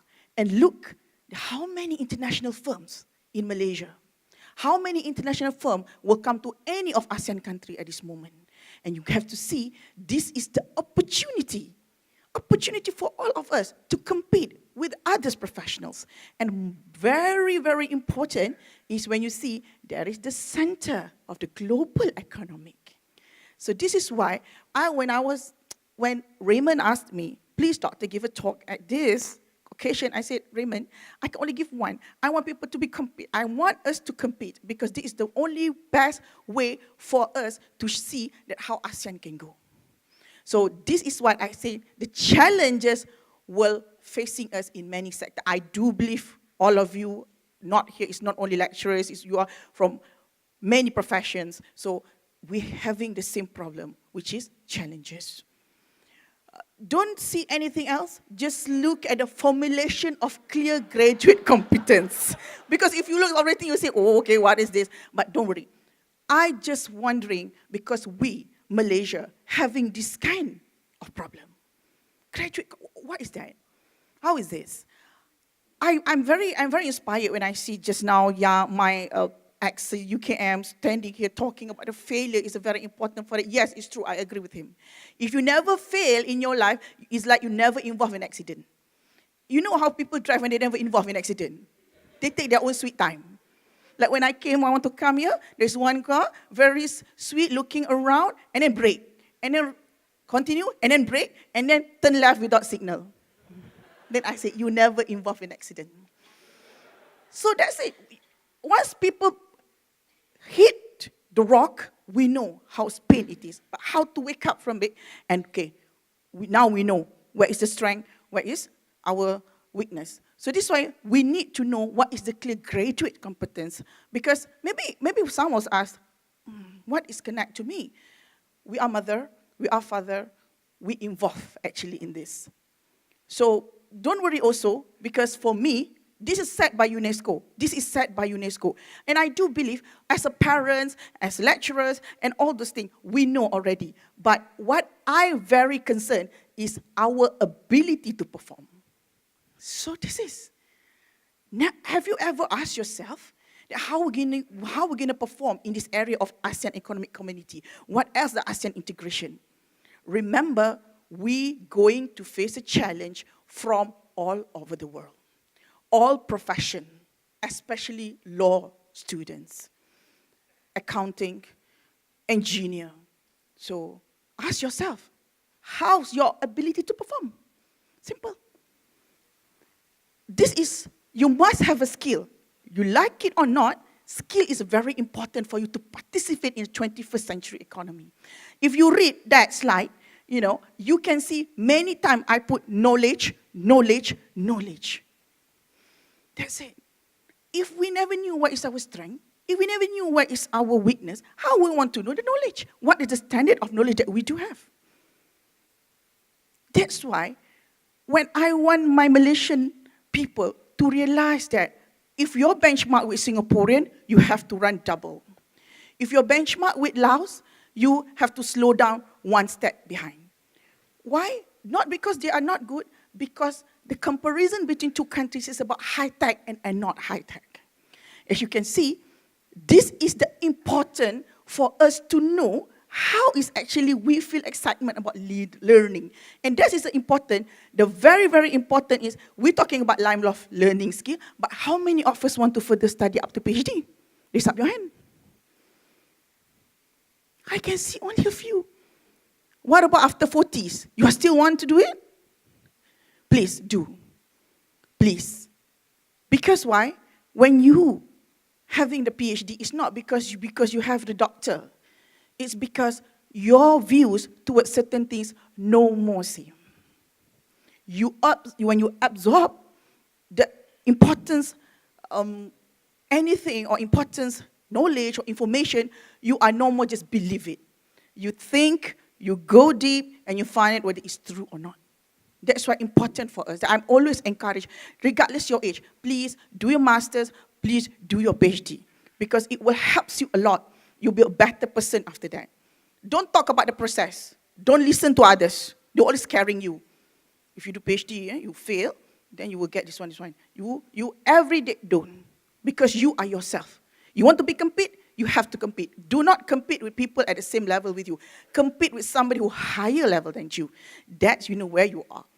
And if you can see work ethics, I'm wondering whether we have the work ethics among ASEAN, except for Singapore. This is a problem with us. How many of us are actually willing to give bribes? I know you pretend, no, I'm not going to give. No, it's wrong. But when we are in some situation, we don't mind to give as long that our things will be done. It's wrong. It's wrong. But this is the things. When you want to compete, you have to be clean. And then you have to understand that, are you a global citizen? Can you adapt yourself in any places that you go? In terms of religion, in terms of understanding, in terms of culture, in terms of language. If you can do it, you are very good. Last but not least, can you have a skill to communicate with others? How are you done with it? English are not only the language. If you go to the other CLMV country, Myanmar, Laos, Cambodia, Vietnam, their English is still much worse than us. So how? Have you ever thought about to learn their language? Maybe you say, what should I learn Khmer? What should I? You are wrong. Get clear. Now the job is not start in Kuala Lumpur or in Singapore anymore. It could be in Luang Prabang, Laos. It could be in Da Nang, Vietnam. It could be started in Napitau, Myanmar. And this is, Myanmar is the one who now I can see shining. And they are the one who invite foreigners to start. Do you ever think to start your firm or your business in Myanmar? How many of you are really ready to start your job after graduate in Myanmar? Thank you. Only one. Are we still competitive here? And how about other countries, foreigners and other European Union peoples and also America? They are willing to come, okay? And that's why how to compete is a very important. Whether you like it or not, you must aware of the world. How many of us actually read international newspaper every day? How many of us actually have a time to read Time magazines and others? And how many of us actually watching BBC, CNN, Al Jazeera, or any other alternative? How many of you spend the time, really spend the time for that? Very good. Congratulations. Give a big clap for yourself. The clap is not that big. Why? It's very important. You must sensitive to the world situation. Maybe you do business, but do you think the Islamic State's threat is important for us? Yes, it can be important. In terms of strategic of business, in terms of investment, they are, whatever the threat that they do in the Middle East can threat your business too. So that's why I said to you, very important, nowadays, when you're working in competitive talents, you must be very multidisciplinary. Not necessarily you study law, you have to become a lawyer. Not necessarily you do economics, you have to just know economics. All. You must know how to do the multidisciplinary in every aspect. And if you can think technically broad, it's so important. I learned a lot because I can see if you just only back to the books or just think about, look, I have things, I have to look at, oh no, it's not like that.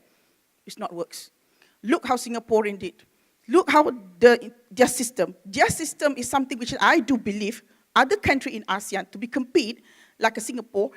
Sorry, I'm talking just Singapore because I'm talking about ASEAN.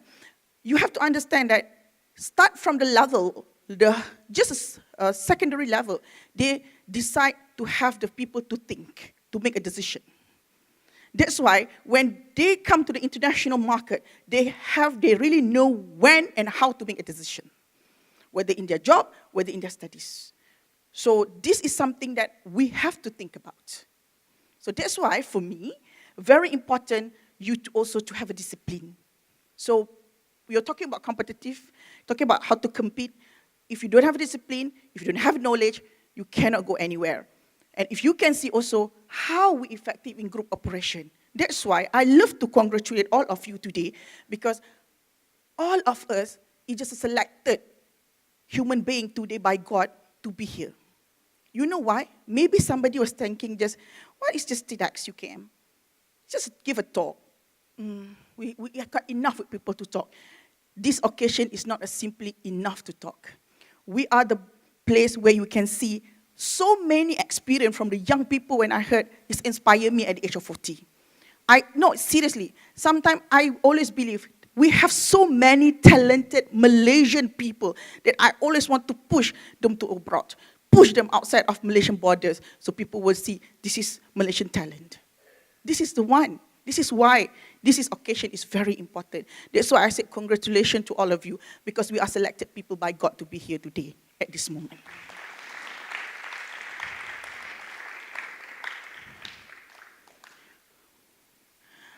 Last but not least from me, the conclusion is very simple. I make it very clear because I want everybody to know that you must change your mindset. If today is only Malaysia, start up yourself to Thailand, then to other CLMV country. But bear in mind, do not look down to any of the country in ASEAN which is still low technology. That is actually your opportunity. When you just look down to them, you actually don't see they actually have a more higher potential for you to gain something. Don't forget Myanmar, don't forget Laos, and don't forget Cambodia. Vietnam is actually running after us. Be watching them, very careful. They are really, really closely to us. So please understand that this is the thing that we have to know, that we are no more in comfort zone. We are no more in comfort zone. Get it very serious. And if you have to know, if we are still standing here and feel happy what we are, we're not going to gain anything from the new open market. But if after this, you sit down, you realize where you are, and you plan what you're going to do after 2015, then start a strategy and plan of action. Thank you very much. Thank you, Dr. Salawati. I hope her speech was an eye-opener to us, especially students, about the importance of being multifaceted in order to compete in the current working world. Up next is a TED Talk video, another TED Talk video presentation, and I hope you can learn something new as well. I mean, it'll be definitely as entertaining as the smile video just now. First of all, for those of you who are not familiar with my work, I create multicultural characters, so characters from lots of different backgrounds. So before the present is the new future, a bit about the past is that I grew up in a family that was everything, multiracial, multicultural, black and white, Caribbean, Irish American, German American. There was like Dominican music blasting from, stereo. It was just, there were Christians and Jews. That's a long story filled with intrigue and interfaith guilt and shame. But, it was just, I was totally immersed in this world that was, filled with everybody. And then I went on to the United Nations School, and that just completely... So I began sort of developing these voices and these people, all of whom were loosely based on people I really know. And so, for example, in performing them, I would really try to inhabit them. And for example, I don't really talk like that, but that was one of my people. And I am going to bring a few of my friends, I think of them as my friends, to this stage in the spirit of the idea that the present is the new future in sort of a meta way, because I thought about it, and the future for me, what can be so frightening is that I don't know what's coming. I don't know if that's true for other people, but that notion of, thinking about how we can kind of understand the future and predict outcomes. For me, it's terrifying to not know what might be coming. And so the idea that there are questions that I've never seen that my people are going to answer, and some of these characters have been with me for ages, some of them don't even have names. I don't know what's going to happen. I don't know what's coming. And all I can do is remind myself that I told Chris I'd fly by the seat of my pants, and now that I'm up here, it sort of feels like that dream where you don't have any pants on. And so I suppose I'm going to be flying by the seat of my ass. That said, let's just see who comes out. May we have the first question? Do you ever get headaches from the microchips implanted in your brain? Right. Okay. Well, first of all, I'll just say that I hope you can hear me okay. My name is Lorraine Levine, and the idea of microchips implanted in my brain, frankly, just putting on my glasses reminds me of, thank God I'm not wearing the Google glasses. No offense to them. I'm glad that you all enjoy them, but at my age, just putting on the regular ones I have already gives me too much information. Do you understand what I'm saying to you? I don't need to know more. I don't want to know. That's it. That's enough. I love you all. You're wonderful. It's fabulous to be here with such big machas again this year. Mwah. Okay, next question. Next, please. Is dating boring now that humans reproduce asexually? Who do we got? Hi, okay, hi everybody. My name is Nereida. I just want to say, first of all, that dating is never boring under any circumstance. But I am very excited to be here right now, so I'm just trying to remind myself that, you know, like the purpose of being here and everything, I mean, trying to answer these questions, it is very exciting. But I just need to acknowledge that, you know, TED is an incredible experience right now in the present. Like, I mean, I just need to say, like, Isabel Allende. Okay, maybe it doesn't mean what it means. I mean, of course it means something to you, but to me, it's like another level, okay? Because I'm Latina and I really appreciate the fact that there are role models here, you know, that I can really, I don't know, I just need to say that. That's incredible to me. And, you know, sometimes when I'm nervous and everything like that, I just need to, like, say some affirmations that can help me, like, you know, I usually just try to use like the 3 little words that always make me feel better. Sotomayor, Sotomayor, Sotomayor. Just, it really helps me to get grounded. Now I can use Allende, Allende, Allende. And, you know, I just need to say it. Like, it's so incredible to be here. And I knew that we were going to have these questions. I was so nervous. And I was thinking just like, oh my God. And it reminded me, I mean, because I've had like some very, especially since the last time we were here at TED, it was like unbelievable. And then right after that, like so many crazy things happened. Like we ended up going to the White House to perform. That was like amazing. And I'm standing there and I was just like, please don't say, oh my God, don't say, oh my God. And I just kept saying it, oh my God, oh my God. And, you know, I kept thinking to myself, like, President Obama has to come up here at the same podium. And I'm standing here saying, oh my God, it's like the separation of church and state. I couldn't process. It was really too much. So I think I've lost my way. But what I wanted to say is that dating, for me, you know, as far as I'm concerned, however you reproduce, as long as you're enjoying yourself and it's with another consenting asexual, I don't know. You know where I'm going with that. Okay, ciao, gracias. Okay, next question. What are your top 5 favorite songs right now? Yeah. All right, well, first of all, I'm going to say, you know what I'm saying, I'm the only dude up here right now. My name is Rashid, and I've never been at TED before, you know what I'm saying? I think Sarah Jones, maybe she didn't want me to come out last time, I don't know why. You know what I'm saying? Obviously, I would be like a perfect fit for TED, you know what I'm saying? You know, first of all, that I'm in hip-hop, you know what I'm saying? I know some of y'all maybe not really as much into the music, but the first way y'all can always know, you know what I'm saying, that I'm in hip-hop is because I hold the microphone in the official MC posture. Y'all can see that right there. That's how you hold it. All right, so you get your little tutorial right there. But when Sarah Jones told me we was going to come up here, I was like, bet, you know what I'm saying? TED, it's real fly. Y'all got a whole lot of dope, you know what I'm saying, shit going on and everything.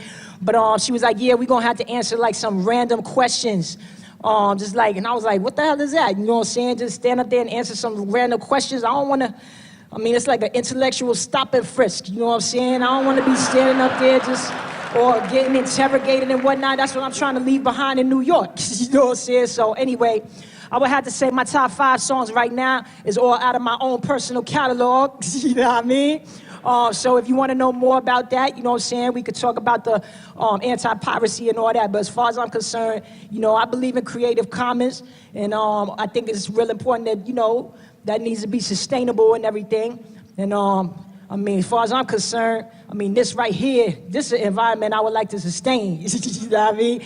But just saying, if y'all interested in the top 5 songs, you need to holler at me. You know what I'm saying? All right? In the future or the present. Yeah. Enjoy the rest of it. Okay, next question. What do we got? How many of your organs have been through?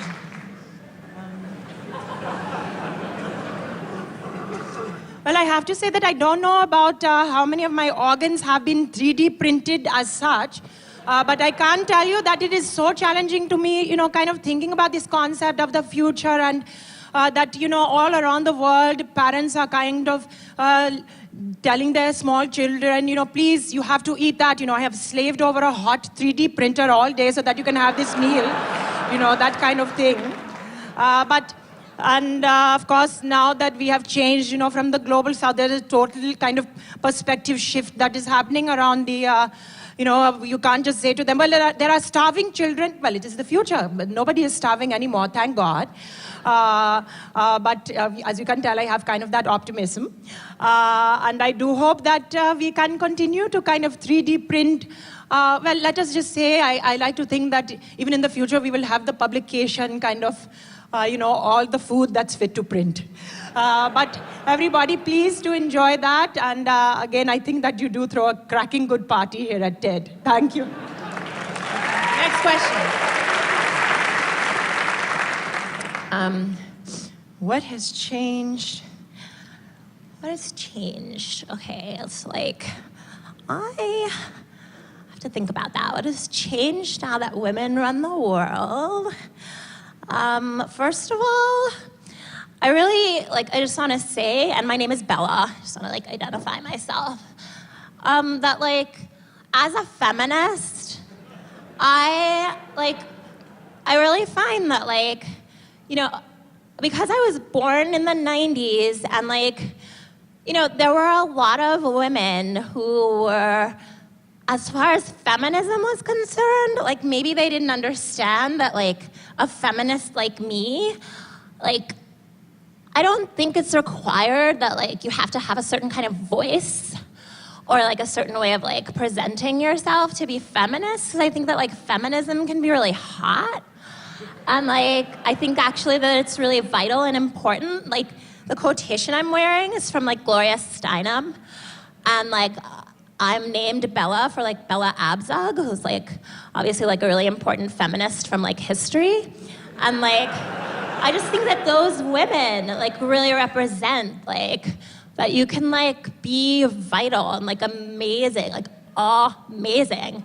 And you don't have to wear an Eileen Fisher kaftan just to prove that you're a feminist. Not that there's anything wrong with that, but my mom, she's why do you have to wear pants that objectify your body? I like my pants. I like my voice. She's why do you have to talk? Talk like what? I'm expressing myself. And I think that we have to reach out, not only across the different generations of feminists, but also across the vocal ranges, so that because otherwise it's just restriculous within feminism, which is just a word that I created that means so strict it's ridiculous. So that's my feeling about that. You guys are amazing, by the way. Okay, next question.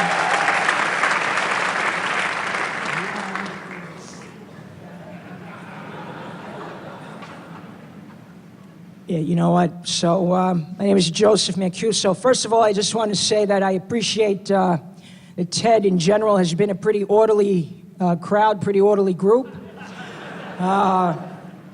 And I just have to say the whole thing with baldness and, here's the thing. As long as the woman, in my case, because it's a modern world, do whatever you want to do. I don't have any problem with anybody. Enjoy yourself. LGBTQLMNOP. All right? But, as far as I'm concerned, attractiveness, women don't really care as much as you think they do about the, I remember hearing this woman, she loved her husband, it's the sweetest thing. It's a pretty young girl, and this guy's older. And, she said she would love him even if he had snow on the roof, or even if it melted and disappeared altogether. As far as I'm concerned, it's about the love. Am I right or am I right? So that's it. I got nothing more to say. Keep your noses clean. Next question. Have you ever tasted meat that's not lab grown?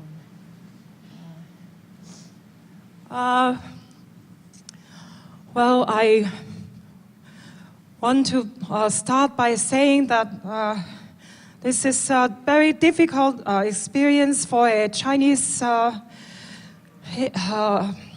American. I don't know what to call myself now because I have really my Chinese identity, but my kids, they're American Chinese.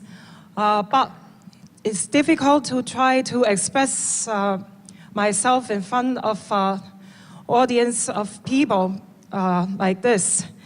But if I have to give my opinion about meat, I think first the most important thing is to say that we don't have to have perfect food, but maybe it can also not be poison.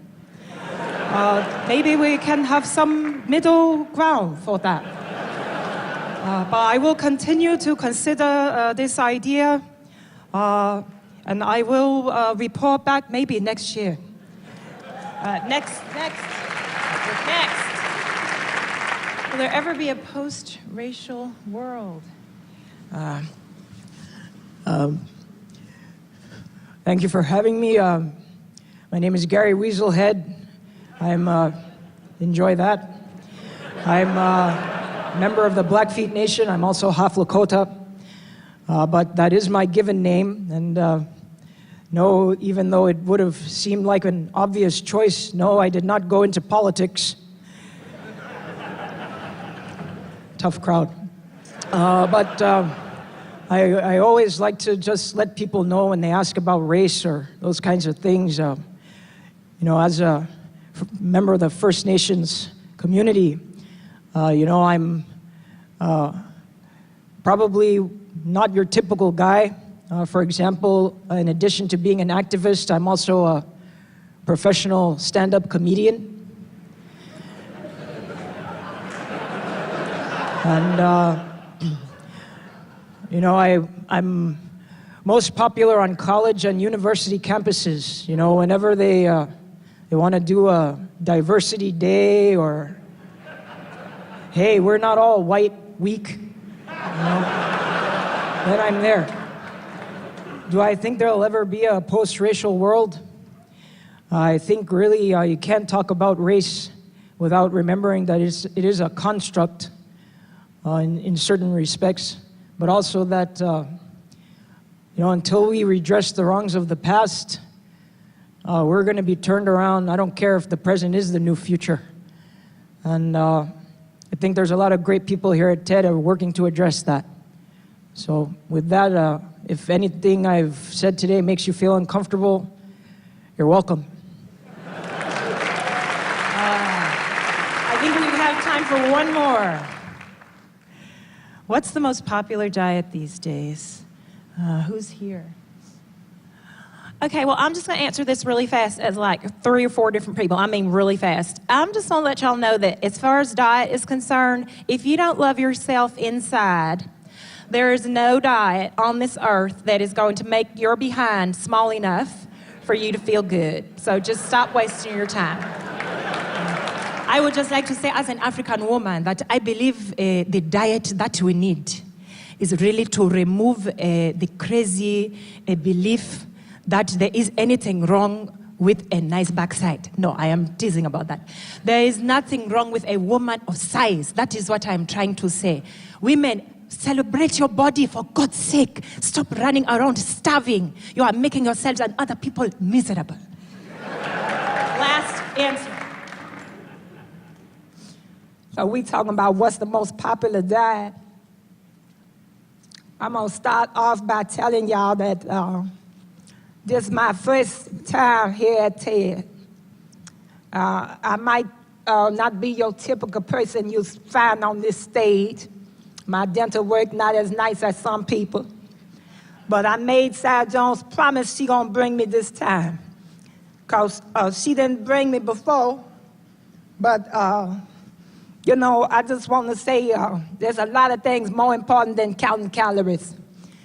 And as somebody living on the street in New York and getting to come here, hear y'all ideas worth spreading, I want to tell y'all I believe in this idea that the present is the new future. That where you sit, you create everything that's going to come, for better or worse. And for me, I think homeless the wrong word for it anyway. You know, I might not have me no place to lay my head at night, but that does make me houseless. I have me a home. You do too. Find it and try to find yourself in there.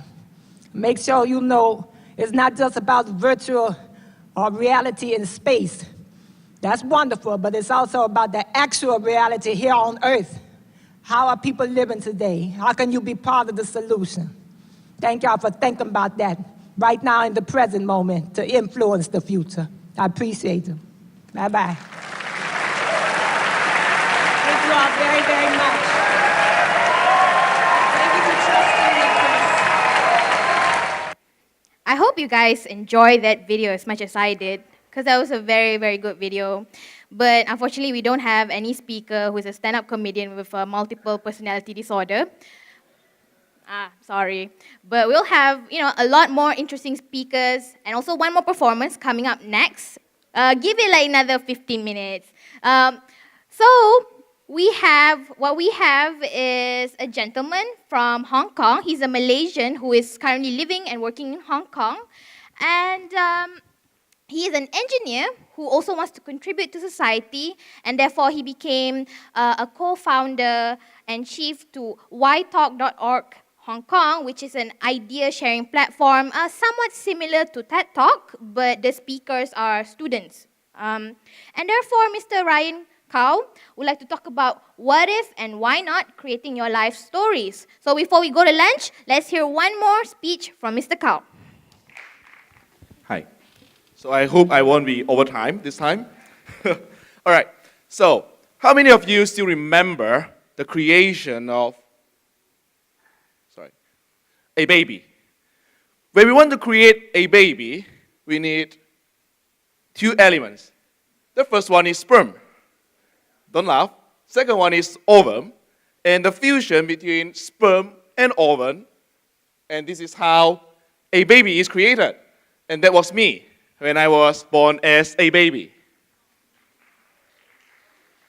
So today I'm not going to share with you how to make a baby or how to create a baby, but I'm going to share with you and let's reflect. Have you ever think about what kind of life you want to have?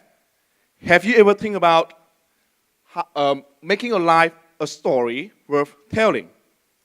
So what if and why not you have a chance to create your life story?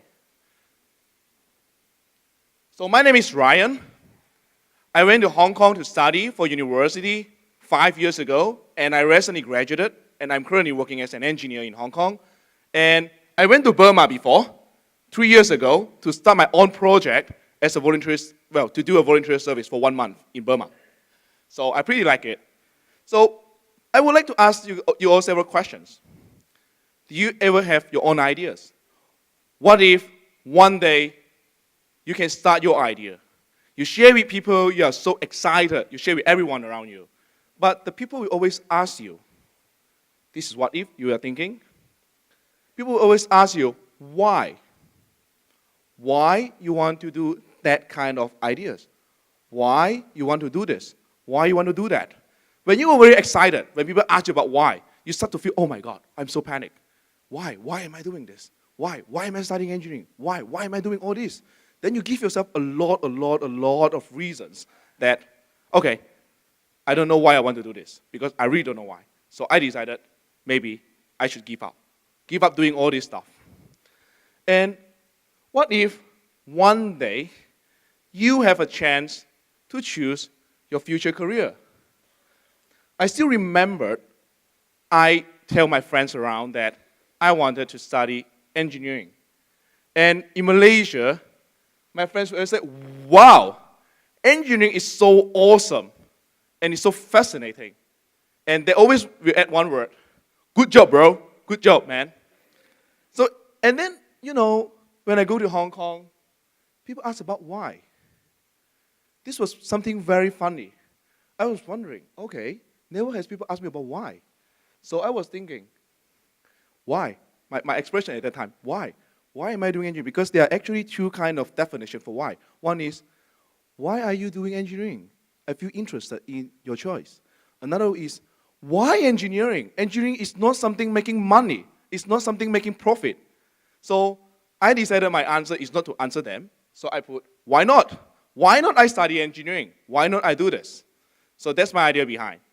So a lot of you here are students. Some of you are working. Like me, I'm working. But I'm also a student. I'm doing part-time Master of Science in Civil Engineering because I love studying. Like, I love learning a lot of knowledge. So I self-fund myself. So this is student life. Every day of your life, you'll be go to bed, studying, go for examination, and that's all. And it's like a loop. Every day is like a looping. And now I start working. I realize my life is, okay, boss, I want to go home earlier today. My boss always tell me, because in Hong Kong, it's hustle and bustle city. No, okay, you have to OT. OT is overtime. You have to work harder, you have to work till night. So even on Saturday, even on Sunday, sometimes I have to go back to site office to work. Oh, by the way, I'm now building an MTR station in Hong Kong. Yep. So that's it. So let me share with you stories that how I create my life. Oops. When I was a university student, because I appreciate how the university has given me a lot.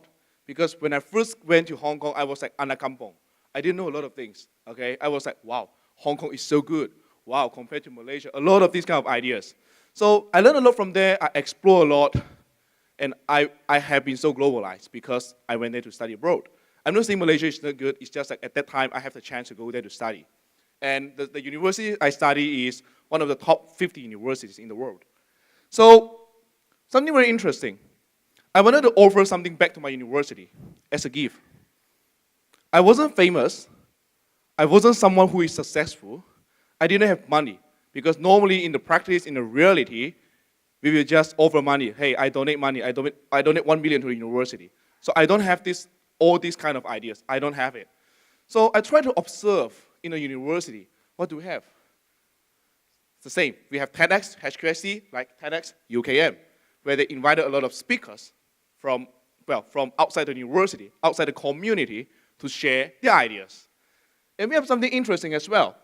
We have USC Grad Minds, where the students will find the professors. So it's called 10 professors, 10 ideas, 10 minutes each, one passion for each professor that they're passionate about. They share their ideas in the university, share to the students around. So I was thinking, okay, we have people from other university, outside the university. We have professors in our university. So I was thinking, what if there's something less? What if we start with students? Let the students be the speakers. We find the students and let them do it. So that's the idea we have behind, to make it like as a gift that I wanted to offer to a university. Something, a platform that belongs to everyone. Not I who did it, but everyone who are engaged to make this platform a success. So we have a lot of aspiration in the reality. We do have a lot of dream. But when we aspire a lot, we have big dreams, can we really do it? That's something very interesting. We do have these kind of feelings. Getting fear, concerned, hopeful sometimes, awesome, because when I share this idea with people around, wow, I'm so excited. I was really fascinated. Wow, we can do this, we can do that. But when we start doing it, we may start to feel fear. You know why we are fearful sometimes? Because we are fear that this thing has never happened in a university before. No one has done this, really. We start something from nothing. And that's why we will fear, what if there were only one audience? What will happen? What if this idea it will be a failure? We don't know. People have been challenging us around. Are you sure the students can be speakers? Are you sure the students can share interesting stories? Hey, you guys are students. You should just sit down and learn. You are not to be the one who come up to speak. Sit down and learn from them, learn from those fascinating speakers, and that's all. That's how people would define in reality what are speakers. Speakers with fascinating success, all this kind of stuff. So it's pretty interesting at that time when we have this. So, at that moment, I have a kind of feeling, a kind of concept in my mind that life is something unpredictable. We never know what we will be tomorrow. I'm standing here today at TED Talk. I never know tomorrow I will be in the world. Sorry, I have no offense. I mean, like, just my personal perspective, though. So maybe when I walk around, I may be killed by dropping durian. Maybe I might be involved in a car accident. I don't know. So I have this idea in my life that when you learn how to die, you learn how to live. It's from the Tuesday with Muhriz. I always have this in my mind. So in a meeting, together with the YBhg members or our students, I tell them, because we don't have mentors, we don't have any advisors. It's initiated by me together with a conversation with a friend, so I started this, so we have to think this in our own. So I share with them, okay, guys, if today, if at the end, YBhg, there's only one person coming, we want to do it. I tell them my answer is yes, because I tell them, you know why we have this kind of value? It's because if we have one people get inspired, we have one more hope to the world. We don't care how many people we get inspired here. We care about if we can make one little thing. If we don't do YBhg, if because of this, it's because of fear, we don't do it, we don't have any hope. We will not be able to make anything. So this is what I tell the speakers. I look for the speakers as well. So I tell them, okay guys, be prepared. One day there will be only one guy, all right, one audience, maybe. So you are not here to share how great you are, how good you have done. You are here to share how good we can do together to this society. And we work really hard because we are not that branded like TEDx. We are not that branded like the Great Minds USD. So we have to work really hard. The students do our own video. We do our own banner. So at that time, the entire university, every day is YBhg. You go to the computer lab, we have all YBhg poster. You go to the classroom, the professor will share about YBhg. Everyone just share, wow, YBhg, YBhg, YBhg, why not talk? Why we should talk? It's something like this, which is pretty interesting. It's just a campaign in the university. So at the end, we really make it. Oops, sorry. We make it for 300 audiences. 300. We never believed this. And it was lively broadcasted in Japan at that time. We invited people from around this, well, outside the university, from other universities in the community to witness the launch of these miracles. And these are the speakers that we have at that time. All of them are students, by the way, and then they have done something very interesting. Like, one of them went to cycle around Australia for 1 year. One of them, he went to sailing around Atlantic Ocean for a year. One of them, she is a street performer. So she always goes to the street to perform because she loves her passion. Another one, if you heard about Escape Malaysia or Escape Kuala Lumpur, this concept is brought from Hong Kong. It's called Freeing Hong Kong. And the student in year 1, BBA student, he was the founder of this Freeing Hong Kong.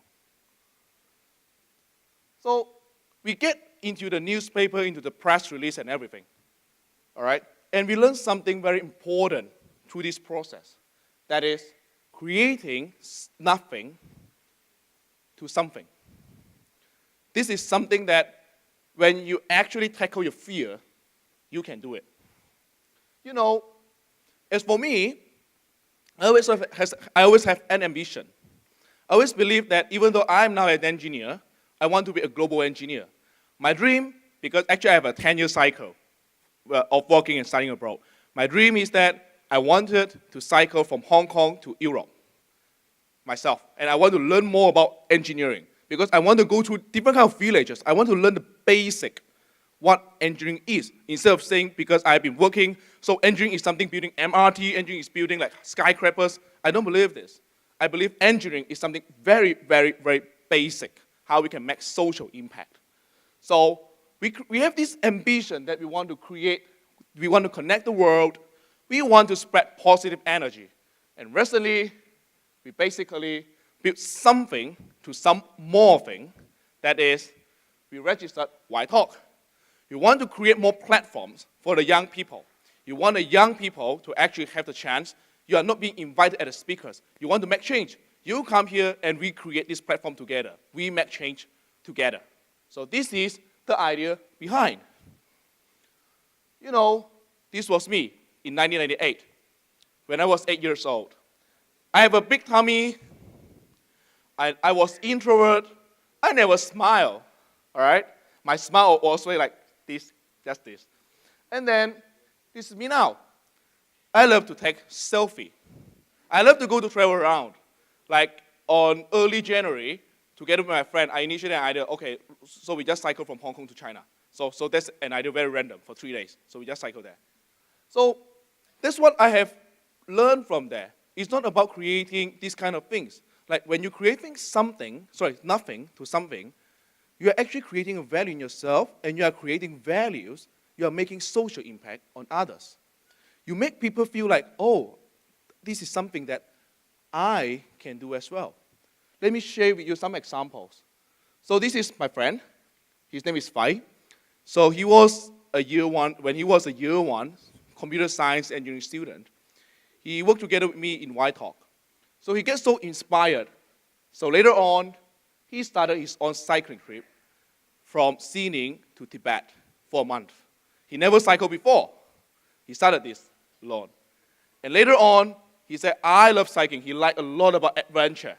So he cycled around Taiwan together with friends for another month. So I feel so impressed. Wow. You know, it's not about what I have done to them. They have actually inspired me. We learn from each other. Another friend of mine, his name is Scott. Scott, he was an accountant student. So he dropped off of being an accountant and he now pursuing his dream of being a pilot. And this one is more fascinating. I can tell you he's a very good, well, one of the very amazing guys I have met in my life. His name is Coco. He's a French. He was the speaker as well. So I always love to talk to him because he's now in Taiwan learning Chinese. He always email me with Chinese, all right? He was a French. He never knows Chinese, so he loved Chinese, so he goes to Taiwan to learn, and he always email me in Chinese. He said he wants to learn new language. I was so impressed what they are doing. And the thing is, I want to ask you, always think about why.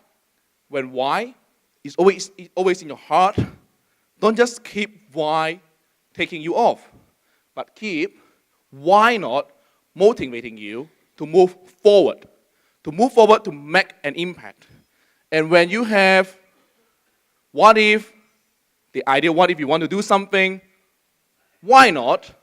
And then go to create your life stories. Go to make impact on people's life.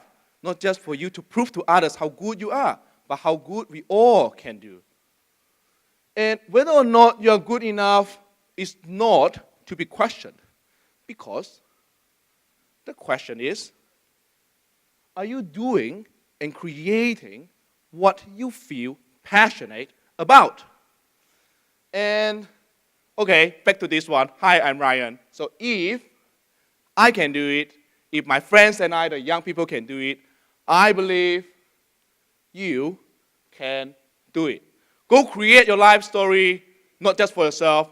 Go to prove to others, not just to prove how good you are, but to say, we are all connected. We are a young generation. Let's make differences to the world together. Make it a better world. Thank you very much. Thank you, Ryan Kao. I hope you guys are motivated by his speech. And remember, when anyone tells you why, you tell them, why not? All right. Right now, before we go to lunch, I would like to invite Professor Madya Dr. Kadri Mat Desa, the College Master of KBH, again on the stage, to give our speakers a token of appreciation. I would like to invite Ryan Kao on stage.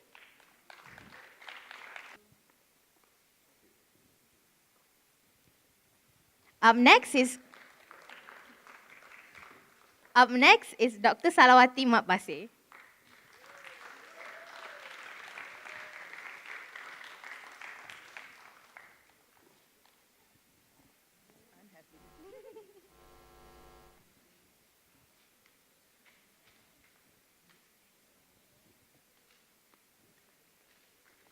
All right. Thank you, Doctor.